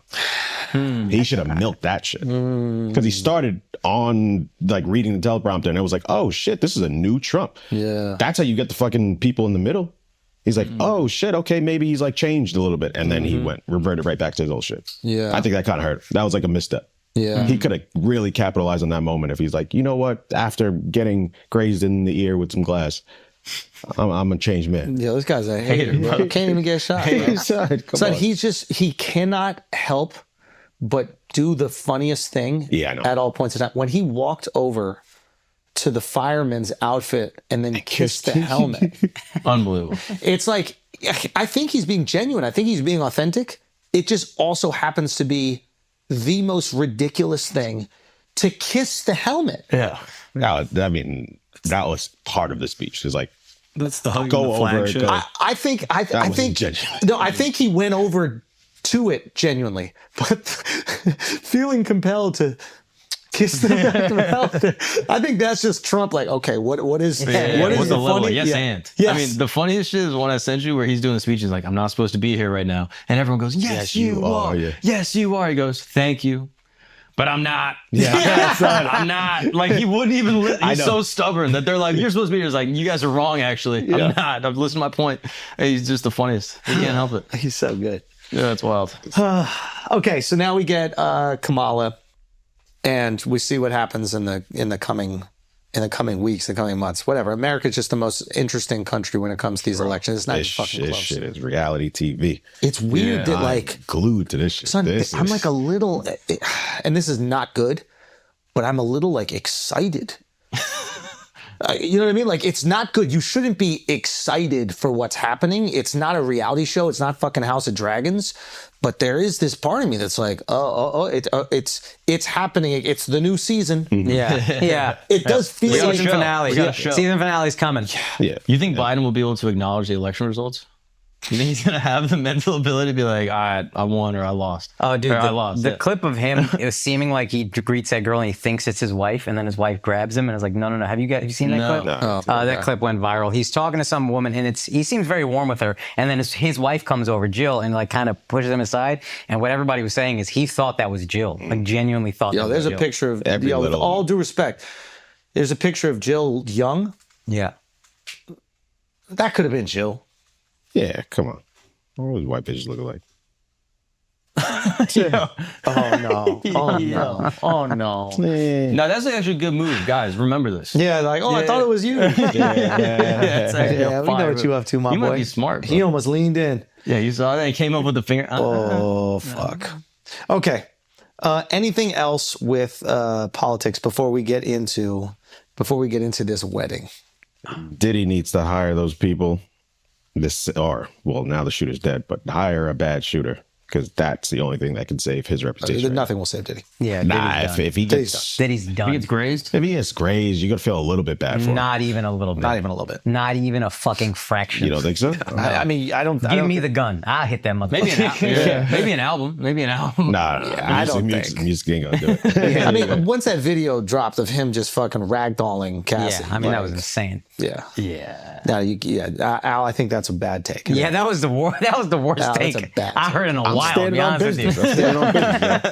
Standing on business. Guys, let's take a break for a second. When you are seriously hurt, you could be worth millions. That's an important thing to consider. If you are ever injured, you can check out Morgan & Morgan. I am telling you right now, being a professional paddle player at 40 years old is hard. Hiring Morgan & Morgan is easy. Morgan & Morgan is America's largest injury law firm. They have over 100 offices nationwide and more than 1,000 lawyers. With over $20 billion recovered, over 500,000 clients, Morgan & Morgan has a proven track record of fighting to get you full and fair compensation. Listen, guys, getting injured because of someone else's negligence is hard to go through, but luckily submitting an injury claim with Morgan & Morgan is easy. Okay, that should never be the barrier of entry for you getting the money that you deserve, and they have made sure that it's so easy it will never be. So if you're injured, you can go and check out Morgan & Morgan. Their fee is free unless they win. Okay, for more information, go to forthepeople.com/flagrant or dial #law. That is #529 from your cell phone. That is forthepeople.com/flagrant or #law, #529 from your cell. This is a paid advertisement. Now let's get back to the show. All right, guys, let's take a break for a second because it is very important to me with all this political drama happening in the world, with all this chaos, with all this controversy, that you don't let that affect your erections. Your erections need to stay strong through this election, okay? That kind of stress can weigh down on you and you are not delivering the dick you deserve. You need to do it, and the women of the United States of America need it from you. This is stressful for everybody. That moment in the bedroom should not be. You should be delivering the best dick that you've ever delivered in your life. And the way that you're going to do that is with Blue Chew. Okay, Blue Chew, same active ingredient as Viagra, Cialis, but this is the chew. This is the one that we rock with. Okay, this is the one that we blow backs out with. This is the one that we stay happily married with. You can do it for your wife, your side piece, your girlfriend, the girl you haven't even met yet. Whatever it is, you got it. BlueChew.com. You're going to get your first month free. All you got to do is BlueChew.com, okay? Use the promo code FLAGRANT and then pay $5 shipping. That's it. First month is free. $5 shipping is all you got to pay for the best dick of your life. You are welcome. Let's get back to the show. Akash was at the wedding. Yeah, what would you say in terms of history? I'm sure there's like royal weddings that were talked about, but they didn't happen in the social media age. Yeah. The energy around this wedding. It was like trending. Yeah. This was our royal wedding. Okay. Like when Meghan married Harry. Yeah. And we were all talking. This was that for Indians. Yeah. And way more opulent because you didn't have to do it in the castle. That's the other thing. I feel like this was bigger. Oh, much more. They spent $600 million. The reason why I think it was bigger in terms is they could flex in a... What's the word that the Royals have to do it in a certain way. You can't really they get have to be dignified. It was on TV in America, the Royal Wedding. We were watching that shit. Sure. But this shit was on social and TikTok in a way. They're also allowed to flex more. Exactly. Like the flex culture is like, it's sort of encouraged, whereas like with British aristocracy, flex culture is like discouraged. Yeah. But I hear what Al's saying. Like, yes, it was this huge moment. This is by far the biggest non-royal wedding in history. Yes. It felt royal. Yeah. You get the invite to go. Yeah. I need to know like a few things right off the bat, and I want you to tell me all the stories. Go. How many people are at this event? 9,000 the first day that I was there. About Keep going. I heard the Sunday they were expecting 20,000. I didn't feel like it was that much more crowded on the Sunday. Okay. Maybe we're all just tired. So there's 9,000 people at this thing, and then as it goes on, maybe more and more people are invited. Correct. I imagine you're invited to the whole thing. To all the three. I wasn't invited pre-wedding, obviously, but all 3 of days events, I'm invited. Okay. And then it's more exclusive earlier and then gets... So yeah, yeah. Okay, you're invited to all. Your head going into this, are you thinking like, where are they going to seat me? You know how like there's that... A little bit, but I try to remind myself a month before this, if you told me at the pre-wedding that I was going to be invited to the wedding, I would have been like, you're out of your fucking mind. There's no way. Is this like, I'm trying to understand culture. Is this like if Jay-Z and Beyonce got married in America? Like it's hard. Or is it even bigger? They're not famous like Bollywood stars are famous, but they're like, imagine Bill Gates really wanted to flex his wealth and then married another super rich person and then they happen to be friends with all the Hollywood celebrities from childhood and they're all at this wedding. Okay. So you go. There's 9,000 people. Yeah. Are you in like a different area? Because it seemed like you were rubbing... No. Okay. Everybody... So first of all, I've been trying to... From the moment I got in, I was like, how do I describe this to the boys? Yeah. And it's so big that it's hard to wrap your mind around. Where is it at? It's at a convention center. The entire convention center is dedicated to this wedding. Okay. Every floor. And it's like... It almost feels like a fucking metroplex. Like each floor is its own little city. Mm-hmm. And you're walking through what look like beautiful movie sets. Like there's that, you remember that movie I had you watch, Gangubai? Yeah. Like that old India. There's one floor where you're walking and it feels like old India. That's fine. And you're seeing people play sitar. If you hear music, it is done live. There was no music. Everything is live. You're walking through, as soon as you walk in, it's just palatial. Like just high ceilings, beautiful carpet, decorations So they've everywhere. completely renovated this convention center. Entire convention center is dedicated to this wedding. What's parking like? Oh, you don't even park. You just pull up. Like you're getting an Uber, you're getting a driver. They had a driver for me the whole weekend. So everything for you is curated the entire time? Yes, because they're so on it. They, like I said, they curate everything. They took care of the flights. They took care of the hotel. They took care of the car. I just have to be there. Wow. You're Okay. getting a driver to and from every event. You show up for the first day. Yeah. Is there seating? Is it just everybody? So the first event, do you remember when I did the Barat? Do you remember when we were in the parking lot of the Gurdwara and I was in a little tuk-tuk and Yep. So the idea is you are a king and you are going to meet your queen. So the whole kingdom, which is your side, is out dancing and celebrate. That's the first thing I walk into. That. But with them, it's inside, air conditioned, but it's like 9,000 people. And whereas my Barat was like an hour, and you're like, by the end of it, everybody in every Indian American wedding is like, come on, we're done, we're tired. This one was 4 hours, but you come and go as you please. We literally left in the middle, got chai, hung out for like 30, 40 minutes, then just walked back in. And this is the fucking craziest thing. You walk in, you see all these Bollywood stars, beautiful, like all of them look better in real life, but they are friends with this kid since childhood. So they're in the bridal party. They're all dancing in a little circle, no security around them.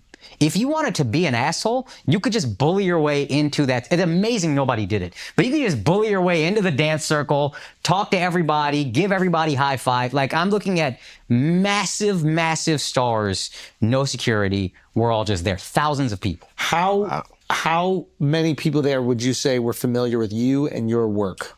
So a good number of people, one Bollywood actor actually came up to me and was like, I'm a fan. I really like what you do. That's awesome. So, which was fire. Shouts to Ritesh Deshmukh. I really appreciated the love because that made me feel like, dude, one person knowing me. Yeah. I'm unbelievable.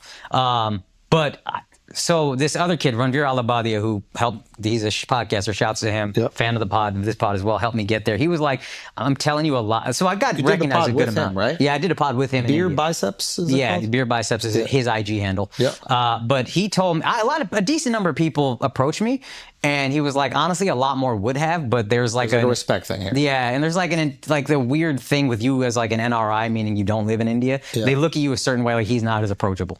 Right, so there's actually even more people. You're like and a Kardashian. There's a huge flagrant fan base.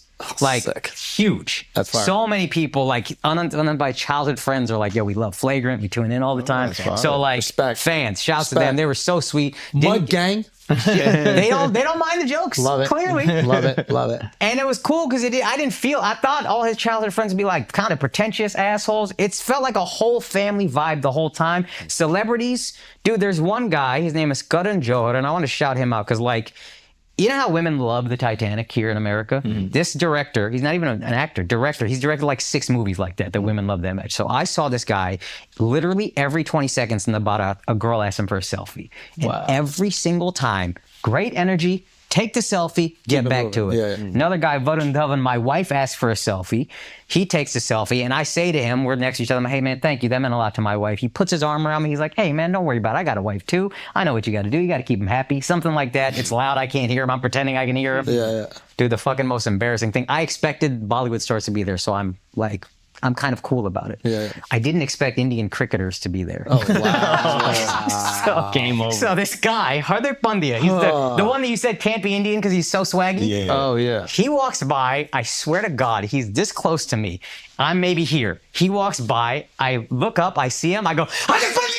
I scream his name. He did me the fucking courtesy of pretending he didn't hear me, but I had to grab myself and be like, you're 40, dude. What the fuck are you doing? Now, we're allowed to lose it for athletes, man. Yeah, Come on. I realize athletes are different, but I was like, this kid is at least 10 years younger than you. This is a child to you. Why are you screaming like that at him? Funny. It was so fucking embarrassing. But it was just like, dude, I couldn't believe how cool the vibe was and how cool everybody, no pretension. It was a fucking awesome experience that first day especially. Where were the Western famous people situated? Like, is Kardashian near you? Who else is there? I didn't see Kim. John Cena I missed, but I know John Cena was in the Barat. He was dancing. John Cena was in the mix. He was in the mix. Oh yeah, nobody could see him. But he's in the mix. I know people that got selfies with him. He was in it. Okay. I didn't see the Kardashians.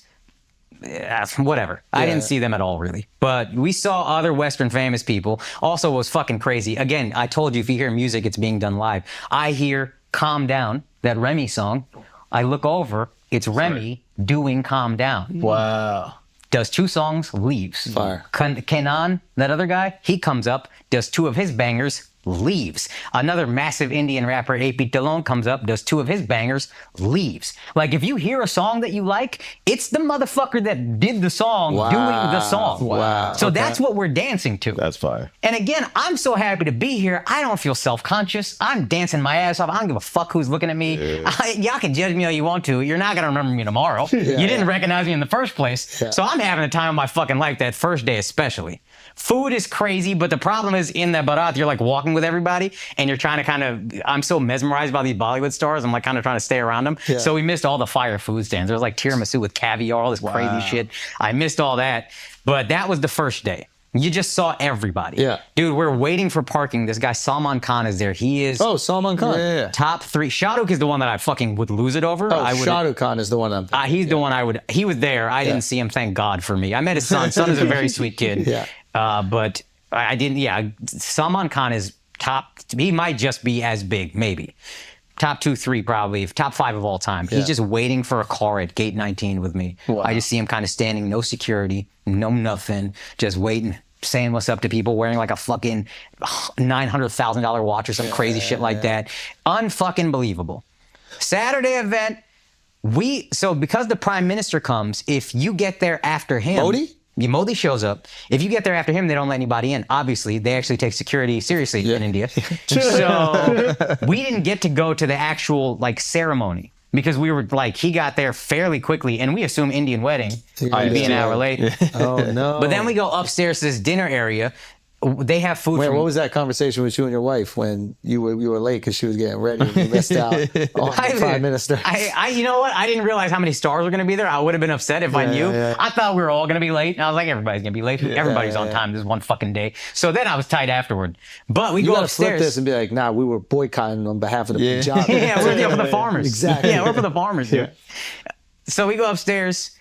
And it's like, when I say they have food from Dubai and food from Singapore, I mean they have restaurants fly in. This is cool. This is cool. You were telling me this, and I'm assuming this is like Anand Bhai's favorite places. They have Italian food from a restaurant in Dubai. There's a guy, asshole as well, fan, from Singapore, has French food. The French food from Singapore is catering the thing. You go sit at a table, they bring you whatever you want to. So you take a look around. The food from those restaurants is literally the people from those restaurants went there. Which is in a giant ballroom. It's like 15 different restaurants with food. And outside of the ballroom, the entire hallway, 100 yards of desserts. They're making fresh waffles. They're making crepes. They got gelato. They got cupcakes with flowers on them and then edible flower petals. Like any fucking dessert you can fathom is there. Is there any like Indian dudes like sitting cross-legged, mixing a soup with their feet and like real traditional street food? No, not at all. They had Indian street food, but it wasn't traditional enough. Oh, fuck. That's the problem. Damn. Yeah, that's the shit I like. Yeah, no, that was a little authentic in that way. But then we go sit at the ballroom. This is when it's like, oh, this is fucking crazy, the caliber of people that I'm with. My wife and I are sitting at a table. We're alone. This sweet girl comes up. She's in her 20s. She's like, hey, is anybody sitting here? And we're like, no. And she's like, can my mom and I sit here? And we're like, of course, sit down. We start talking 20 minutes. She asks, how do you know Anant or Mukesh, whoever she says? And I'm like, I don't. I just don't. I'm like, I don't. And they're like, she's like, what do you mean? I'm like, I got invited. I showed up. She kind of chuckles. I ask how you know the Anand Bhai, and she's like, oh, I know Mukesh. We like are on this board together. And I'm like, oh, okay. I ask, where do you live? She's like, oh, California and New York. So I'm like, okay, she's got some money. She asked me what I do. We start talking. I ask what she does. 20 minutes into the conversation, she goes, oh, we own teams, like sports teams. Not like arrogantly, very sweetly. It was like, oh, we own teams, sports teams. And I was like, what? And she was like, yeah, we own, I'm not going to say which team, but I'll just bleep it. She goes, yeah, we own. I go, which team? She goes, and I was like, shit. And then Jacelina's like, yeah, we've heard of them. Like, she's saying it like we haven't heard of it. Big drop off from still. Yeah. You could say we own sports team. You know what you know what's funny though is she's probably gonna make the greatest ROI on the second one. At what point did you look at your girl and be like, "It's pretty sick, right?" Son, the whole time she was like, at the moment she was a little anxious at how like small fish we were, and I was like, "We're here. Yeah, what are you talking about? You're there. Yeah, like this is crazy. We're here. They don't need to know who I am. I'm here. There's always gonna kick me out now. There's always going to be somebody more wealthy. There's always going to be something more successful. But you gotta. It's good that you were able to stop and just be like, hey, a few years ago, we were living together with 3 roommates and Airbnb-ing to make ends meet, and now we are guests. Yeah, insane. I mean, just an insane, like, I really, of all the moments I've had, this is the number one I've made it moment in my life. And not to say I'm done or whatever, but like, this is a thing that I'm going to remember forever. Outside of the craft and specials and all that, this is number one. Like, what a fucking... The validation. And as a kid who grows up outside of India, you're never really validated by India. And it means so much because to Americans, we're Indian. Yeah. And then we go there thinking we're Indian and they're like, no, you're not. Yeah, you're American. You're American as fuck. Yeah. So that felt like, and then seeing Bollywood stars, it's like, imagine y'all grew up in China and the only connection you have to America is Hollywood movies. Imagine if you went to America and saw Tom Cruise. Like, that's the level of oh my God, this is unbelievable. That's what I'm feeling. And then, we touched on this earlier, but like, I think it was also cool when we talked about Anant, when I saw him interacting with his wife. Genuine love. The pictures of them interacting, they're like giddy to be with each other. And that was fucking cool because, like, this wedding is about the Ambanis establishing themselves on a global scale. It's about changing the perception of India. All these things are happening. But it's very cool that it's an actual love wedding. You know what I mean? Like, not a love marriage like they fell in love and they'll see if they can make it work. But they're like, they've been together since like high school, childhood friends, super in love. And it's like, this is just a fucking great experience all the way around. That's fire. Shout out you. Yeah. Thank you, man. You're Illuminati now, bro. I'm so happy to be there. I've been dreaming of selling out, and I'm very honored to be asked to do it. Now, that wasn't the biggest event that you went to. Yeah, you had to leave. I had to leave. You had to leave to go to something else. Yeah. Okay, something that was potentially, this is like the American Ambani. Yeah, it is. It really is. Okay. And it's a real full circle moment for me as well. Okay. I went to the National 7-Eleven Franchisees Convention. Okay. I mean, bring back a poo to this, like, it just... Look at God, dude. You know what I mean? Like, I asked for this. Okay, I manifested this. Are you performing at it? I'm performing at it. Now, before you perform, are you interacting with people? I got there the night before because I went straight from India. Yeah. Got there the night before, saw a few people, but I hate seeing people before a show. I fucking hate it because it's like, this is a private gig especially. What if I bomb and then you're just going to remember me being this fucking cocky whatever. Like, you know what I mean? I hate it. Yeah. So I'm trying to not see too many people, but you also don't have much time. Yeah. We go there for sound check. Ceilings are dumb high. It's another one where it's like, oh God, we'll see what this is. There's a crazy fucking echo on the microphone. Yeah. I'm like, oh boy, here we go. Different convention center. I get there. These Indian motherfuckers jip me, dude. These good juice. I perform for a certain fee and they tell me it's PG-13. I'm like, all right, this is what I would do for PG-13. I get there and he's like, hey, by the way, you can't cuss. And I'm like, you got me, you sons of bitches, because I'd definitely charge a lot more. I can't cuss. What the fuck? I just cussed. You know what I mean? So I'm going there and I'm like, I'm a cuss. I don't care. Y'all not going to tell me what to do. Good. First of all, they're doing some charity auction. The chairman of the whole convention keeps complaining about the echo. He's like, what's going on? He's talking to the mic. He's like, this echo is killing me. So I'm like, I got to go to 40 minutes of comedy after this. Mark's boy, Ross opened up. Shouts to Ross. He did his thing, brought me up. And I'm like, I'm ready. I'm doing my thing. I'm cussing. I don't give a fuck what y'all got to tell me. I look. I see all families, and there's a 6-year-old girl, a 7-year-old girl, an 11-year-old girl right in front of me. Front, the closest human beings to me. Oh, God. So I'm like, I can't, now I have to perform clean. Or you could just auction them. That would have been a good idea. Come on, I don't work for Mr. Beast. I did like a little crowd work that was like, what do you want to be when you grow up? And they were like a teacher. And I'm like, oh, that's so sweet. I want you to know your parents hate that answer. Like just little jokes that I could get away with that aren't remotely inappropriate. But then I still got to do 40 minutes of comedy, cognizant of the fact that there's children here. That is the worst. So don't bring your kids to comedy cuss word that isn't a punchline, I have to edit it. It's not hitting. I got through it. They were all very happy afterward. But like, I should have known when I was doing an Indian gig that it was not going to be worth the money. I should have known. But it's still such an honor. What % was Indian versus... Oh, this was so funny. If you were Indian, I knew you owned a 7-Eleven, and And if you were white, I knew you were a vendor trying to get your products into 7-Eleven. Oh, that's fucking great. Like Celsius is there they want to slang these drinks. God bless.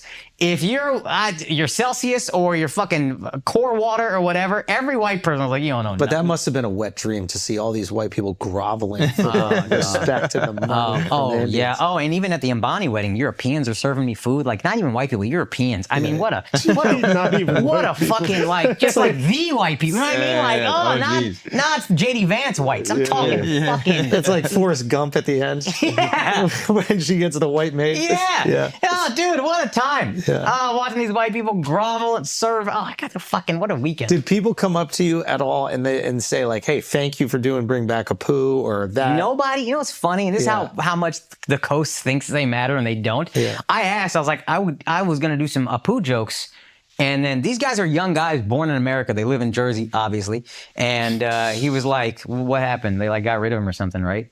And I was like, yeah, it was like a whole thing. The documentary. He's like, yeah, I think I know about that. Wow. And I was like, oh, I was going to do some jokes about that. He goes, nobody's going to give a fuck. Oh, wow. Yeah.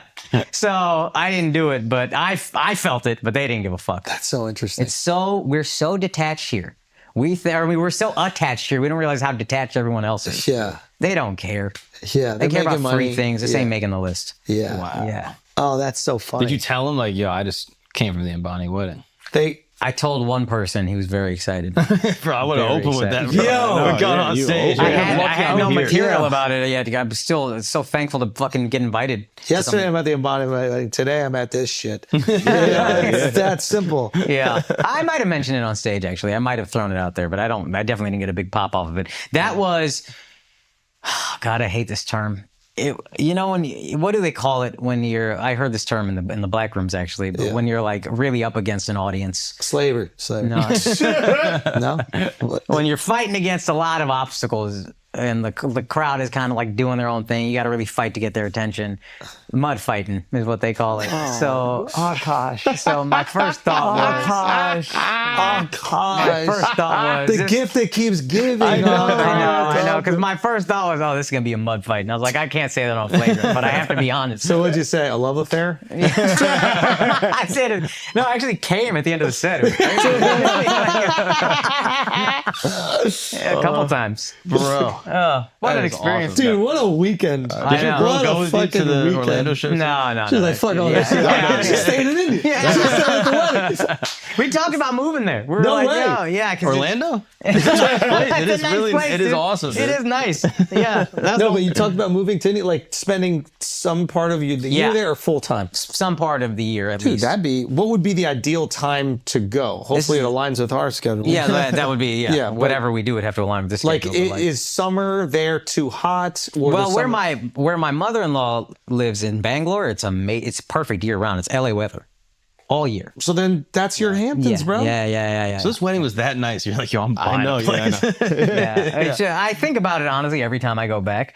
But also, this is a no-brainer. If for a certain amount of time. Yeah. Also, the cost of like living, like the cost of being. So this guy, Tanmay Bhatt, big comic out there, shouts at them. He was talking about. Just say this guy, because whenever you get into their names, it just sounds like we're muting the audience. Yeah. Okay. So there's a guy that. Every name has been the exact same name. The only name I heard was Radhika. So this guy's talking to me about the kind of the fuck you number in FIRES, the number financial independence, retire early. In India, it's about $1 million US. So you have $1 million US. You never have to work again. The money that you make will supply you're like interest rich. You're rich forever. Wow. So you could have a place there where you live for a certain amount of time, but you could also just live full time there. Yeah. I mean, I think. But then you'd be away from the boys. I know. I wouldn't do that, but I think. But a place there is great. A place there, and like. I grew up so disconnected from my roots. To have kids, I'm fucking cry talking about to have kids that feel connected, go there and like make fun of my Hindi and tell me how white I am, and like they feel like that's home as well. Oh God! So what would mean be so much to me? What would be like would you do July and August to go there or? Yeah, I get maybe like a summer or treat it like summer. Yeah. I mean, ideally you live in a few different places, honestly, but like that is a place that's few places there or India, fucking California, Spain. Like that'd be great to be able to live live everywhere. That's the But with dream, kids, it's all, it's all influx. That's go. Would you host us? Like if we wanted to combine and do a Dude, pod? I'd host the fuck out of you. Yeah. I mean, we would have to do that. If Yeah. you had a place in it, we'd have to go once a year Yes. for a week. Yeah. Yeah. and Just come on. Servants, come on. I don't like to host you. We're You're not going doing to be everything. servants? Oh, you mean you're going to Yeah, we ain't doing shit when I host you. I go. tell them what to do. So that's kind of fire. I like that idea. Go to a is little Bangalore? pod. Where is it located geographically? Like, where is it on the water? Is it? It's south, and I want to say west, but I don't know geography, even America. I don't even know where the fuck. Ask me where Maine is. I got no clue. But like, what I'm saying is, do you get a house on the beach? Do you get a house? We did this on the pod once. We talked about, I think Akash South said, Central. There you go. Got it. Akash once said Bangalore is on the beach, and then Yes. everyone There made fun was, of him. yeah. That's fine. Good enough global warming. Yeah, man. Yeah, we'll get there. Yeah. Chennai, I've also heard is beautiful. Most of my family's in New Let's but it's too fucking hot. What's I'm not the doing it. And let's the go air to is Goa, terrible. bro. Let's all Goa's get a flames, timeshare in dog. Goa. Goa's flames. Those are the Your boss lives in Portuguese Goa. Indians. But you Flames. could get on that There's that. beach. I mean, if you get a compound on the water, Oh. we come out for like a couple weeks. Yeah. Al Oh, yeah. keeps Pods shaking out his there. head. Anytime we say any Indian word, he just starts shaking his head. It's very disrespectful. Fuck him. Yo, He's good at it, though. I gotta be honest. You guys nice at it. that's Goa. Look at that. And Does. they're Catholic. Yeah. And Is that the beach where like all the Indian dudes stare No, at women in Ganga bikinis? River. No. nope, never Very never different, that. very This is different. Goa is the greatest. Goa is the You got greatest. palm trees. Yo, I'm kind of feeling this Goa move. What about Goa, my boy? I'd be open to Goa too. I just want my kids to feel Indian. They and I won't feel feel like Indian there. Bangalore will be more Indian. How Indian you want them to be? Very. Dude, my friend was telling me there's some people that grow up, their kids don't even speak Hindi. They're so removed they grow up in India. But so many rich people go to Western schools, they don't even speak Hindi. I'm not doing that. If I'm going to India, we're going to India. Let me see what we got going on. Just here. give him a month. That's He'll Goa he'll be right over there? All this shit. Yeah, bro. Yeah, the Catholics coming through with the heavy. Bro, I was going to say the same thing. Yo, Catholics got fat tits in India. That's all I'm saying, bro. I ain't never seen Indian tits like I this. didn't know that. Hey, man. Yeah, Catholics got it going. That's what I'm saying, bro. She even almost got abs. Yo, we might have to do the Goa, man. I think Goa is the move. I'm open to Can it. you go to Zillow in Goa? I need to see some properties in Goa. Oh, dude, it'd be astonishingly affordable. It's 83 rupees for $1. But when people do that, 83 rupees to $1, when they do the conversion thing, Things are more rupees over there. Like Exactly, a yeah, Coke so is like 30, 40 rupees or Yeah. whatever. But it's still, you're just... okay, so there's still a Yeah. difference. Got it. No. I need it on the water, bro. If you going for it, let's go for it. Do you need to do like security? Would you need to have like fenced and everything? Oh, fuck are we talking about, dude?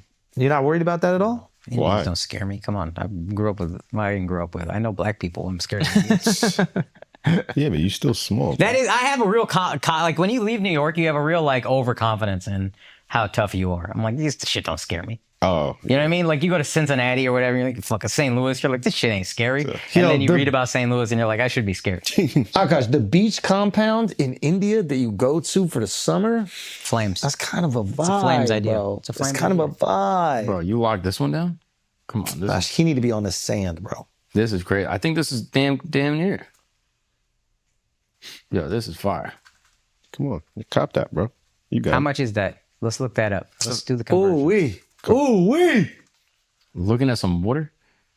I mean, I would prefer you right on the water, but whatever. We could work things out.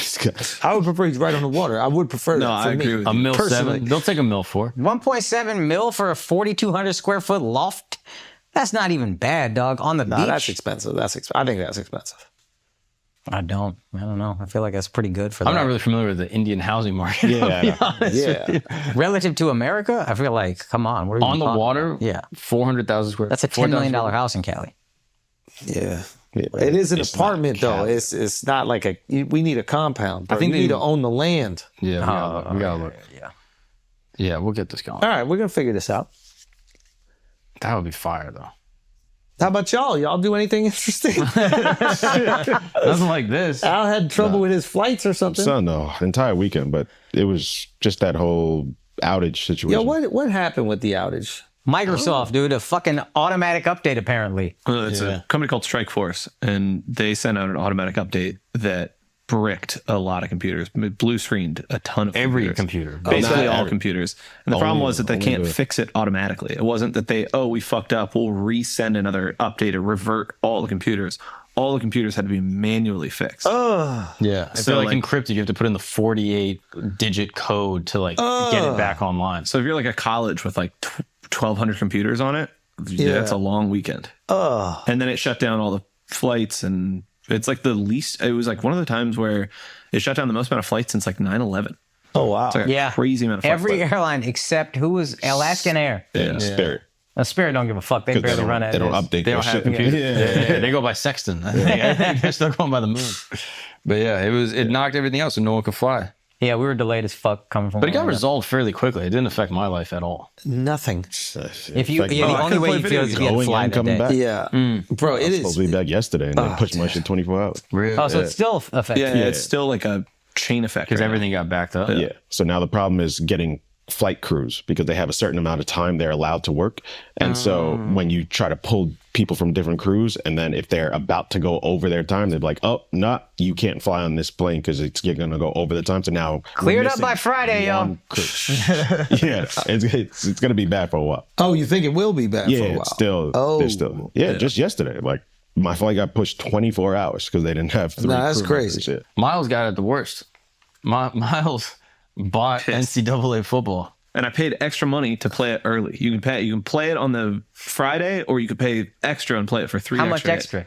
Like $100. Do they have like a... To play it 3 days early. $100? $50 maybe. I don't Okay, remember what it was. just real quick. Do they have like generational teams? Like, you know how you could play... As the Mannings or some shit? Yeah, like back in the day. I'm not certain. I don't know. Could you play like Sandusky coach Penn State? Probably. Yeah, maybe. Might get Paterno version. I don't know. Version? Joe Paterno. Joe Paterno was the coach. Yeah. Joe Pa. But yeah, he got it 3 days early, spent $100, and then couldn't play until the day it was available. You got to get that money back, crazy. Miles. Microsoft's having a lot of problems. I'll get it. Yeah, you'll get it. Oh, it was Xbox? Yeah. Microsoft, dog. What the fuck are y'all doing? One of the fun things about the post-truth era is that when these like global cataclysms happen, we're so desensitized because we're just like hearing fucked up shit all the time. Yeah. Like I was way too calm about everything that happened the last 2 weeks. Yeah. And it might have been that I was out like at the Hamptons, I'm chilling, and like, dude, the president got fucking shot. I'm like, oh my God, like, is paddle going to be open tomorrow? Like, I'm like, it's so easy to just be in your bubble. And I guess maybe that's what happens to New York, and maybe more so California. New York, you actually have to be in the street. You have to like walk places. But imagine like you're like a rich person from California, right? And you're living most of your life in your house. Right? Some shit happens, it's really fucked up, but then you go walk on your yard and you look out to this beautiful view, you take a swim in your pool. Like, it doesn't feel as annoying. It doesn't feel as stressful. Like in New York, you feel it. Like when the Black Lives Matter marches were happening, like you couldn't avoid it. Like you see it. It's right there. They're not feeling that shit in Santa Barbara. They're not feeling that shit in San Diego when you're living in this like beautiful 2-acre house. And out there, out east, man, nobody was, people were joking around about it. They said, yeah, there was assassination attempt on Trump. Like they shot him like 5 times and missed. And then I can't say who, but someone was like, yeah, bro, I thought it was Bronny James that tried to shoot. Like it was, people were just joking around like it was nothing. Yeah. And what is that? Like, I don't know. Why are we so desensitized to these things that are, they should like. Yeah, it was wild how desensitized I was to my initial reaction was like, all right, here we go. I just got to deal with people yelling. That's what I was annoyed by. That's funny. For me, it's the opposite. Tell me. I was just glued to every news station. I wanted to get updates, find out all the tea. Like shit was like the fucking Super Bowl. I was interested in tea, don't get me wrong, but like, so I had one of my boys hit me and I will protect his identity, but a friend of all of ours, and he hit me, he said, you got to get security for your family. He goes, get security for your family. Shit is about to go down in America. Anybody talking about these political issues could potentially be a target. You got to be ready. You got to lock down. Be careful out there. I love you, brother. And I was like, is paddle going to be up? Like, that's the only thing I could think about. Yeah. Well, I think urgency is a greater thing than importance. Explain. Yeah, I mean, like the president getting shot at is like more important than like your kid's football game. Yeah, your kid's football game is like more urgent. You know what I mean? Like on like a grand scale. So you're like, yeah, I gotta go to my thing today, or like I have work or whatever the fuck. So like, yeah, you just or what's in front of you. Like my whole family lives in the suburbs. Like they were talking about it, but they're just like, yeah, we had a birthday party for my niece, so they all went out and just like drank and you know what I mean? Like I truly wonder. I remember being younger. And I hate to chalk this thing up to like having a little bit more financial freedom, but like I remember being younger, being so invested in everything that happened, like watching every fucking YouTube video that would come out about this issue and that issue. And maybe I just have like, I mean, I don't know if you guys feel this way, but like maybe there's like an exhaustion that happens with it. Mm-hmm. Yeah. And you also have more shit to tend to. That's true. I mean, you have a wife, you have a baby. My Like baby's like engaging with me. Yeah. Oh, dude, that's urgent. You get to make her laugh, and like you guys that you connect. Like she spilled some shit for the first time. I was like, oh, it's lit. Yeah. Like I went and got my wife this coffee that I knew she really wanted, and the straw was sticking out of the coffee, and she hadn't even taken a sip, and she put her sugar in it and put her like cinnamon on top. She's ready to have the perfect coffee, this shit. And I saw the baby reach for the straw, and I was like, get that shit. Knocked that whole fucking coffee down. I was like, ooh, it's happening. It's happening. Yeah, the coffee assassination is more interesting. Way more. It's more urgent. Yeah, exactly. This is kind of fucked up. I don't know if we have to cut it, but so I went to the gun range when I was out in San Diego, and I'm like, I wonder how hard that shot was. So I tried to put the target out the same distance, but the range he was at, it only went 100 yards. And how far was the shot? 300, 400? Oh, I thought it was 160 yards. That's it? Yeah, I think so. This guy's a loser. Dude. Yeah. This guy's a fucking loser. It's hard to impress Akash. I know, right? You gotta have a $600 million wedding for Akash to be like, yo, people are fine. Execute or don't, dude. Execution is worshipped. You know what I mean? Literally. Execute.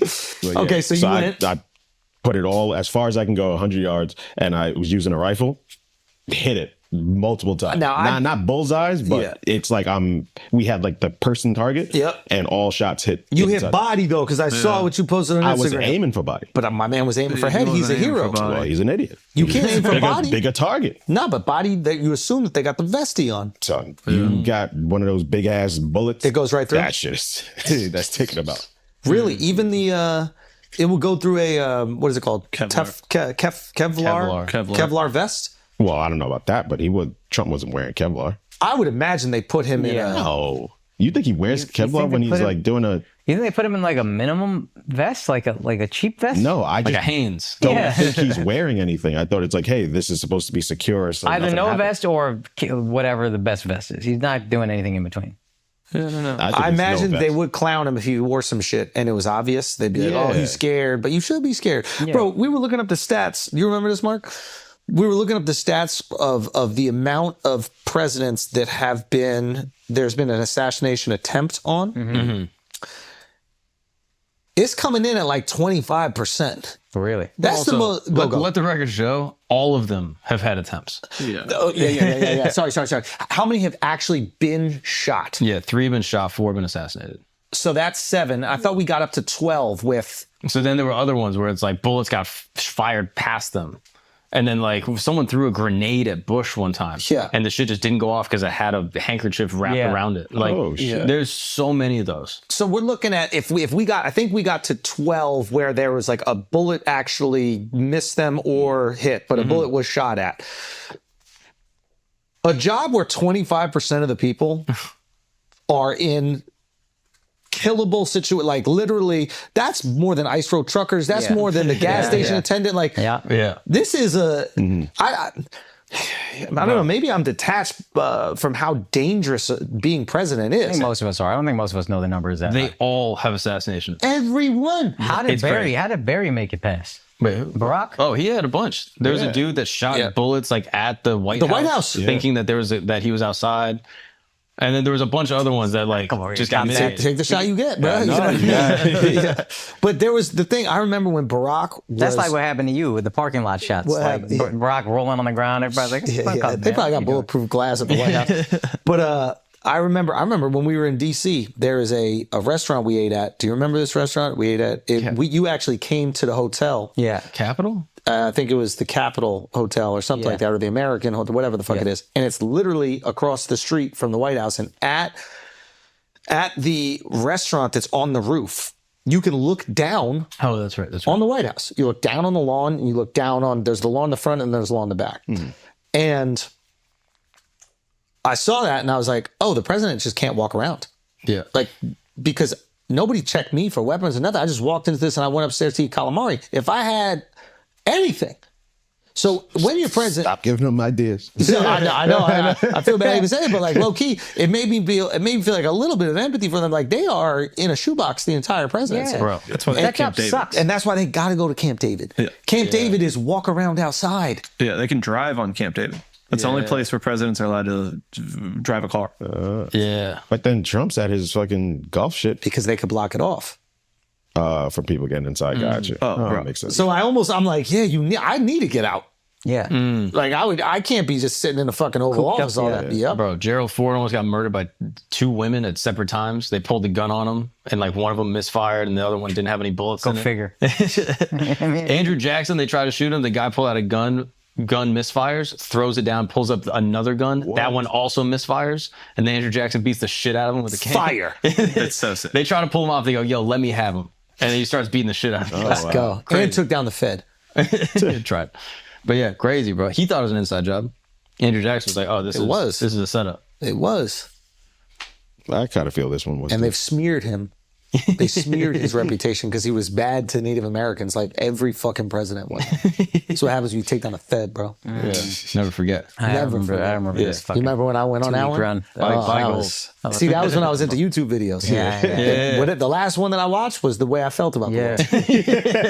I could have been radicalized. Thank God I'm not watching them shits no more. Anything Mark sends me, I go, what is this? I got to vet it before. This was good. Okay, boys. First of all, great to see y'all again. So stoked. Yeah. That you got to have this weekend. Thank you, man. Really fucking awesome. Yeah. And yeah, man. Yeah, it was good to see y'all. Yo, Flagrant, we really gave them a pump fake with the episode. Like, I just want to let y'all know we were all away and we were in the group chat like, yo, we have to. We're in the group chat. We're like, yo, we got to come in. We got to do this episode. Like, this is huge and people are going to need it. And my mom texted me because I told her I just went out there and I was like, yeah, I'm going to take some time off. And I think this happened. So I'm actually going to go in. And my mom texted me this. Take the 10 days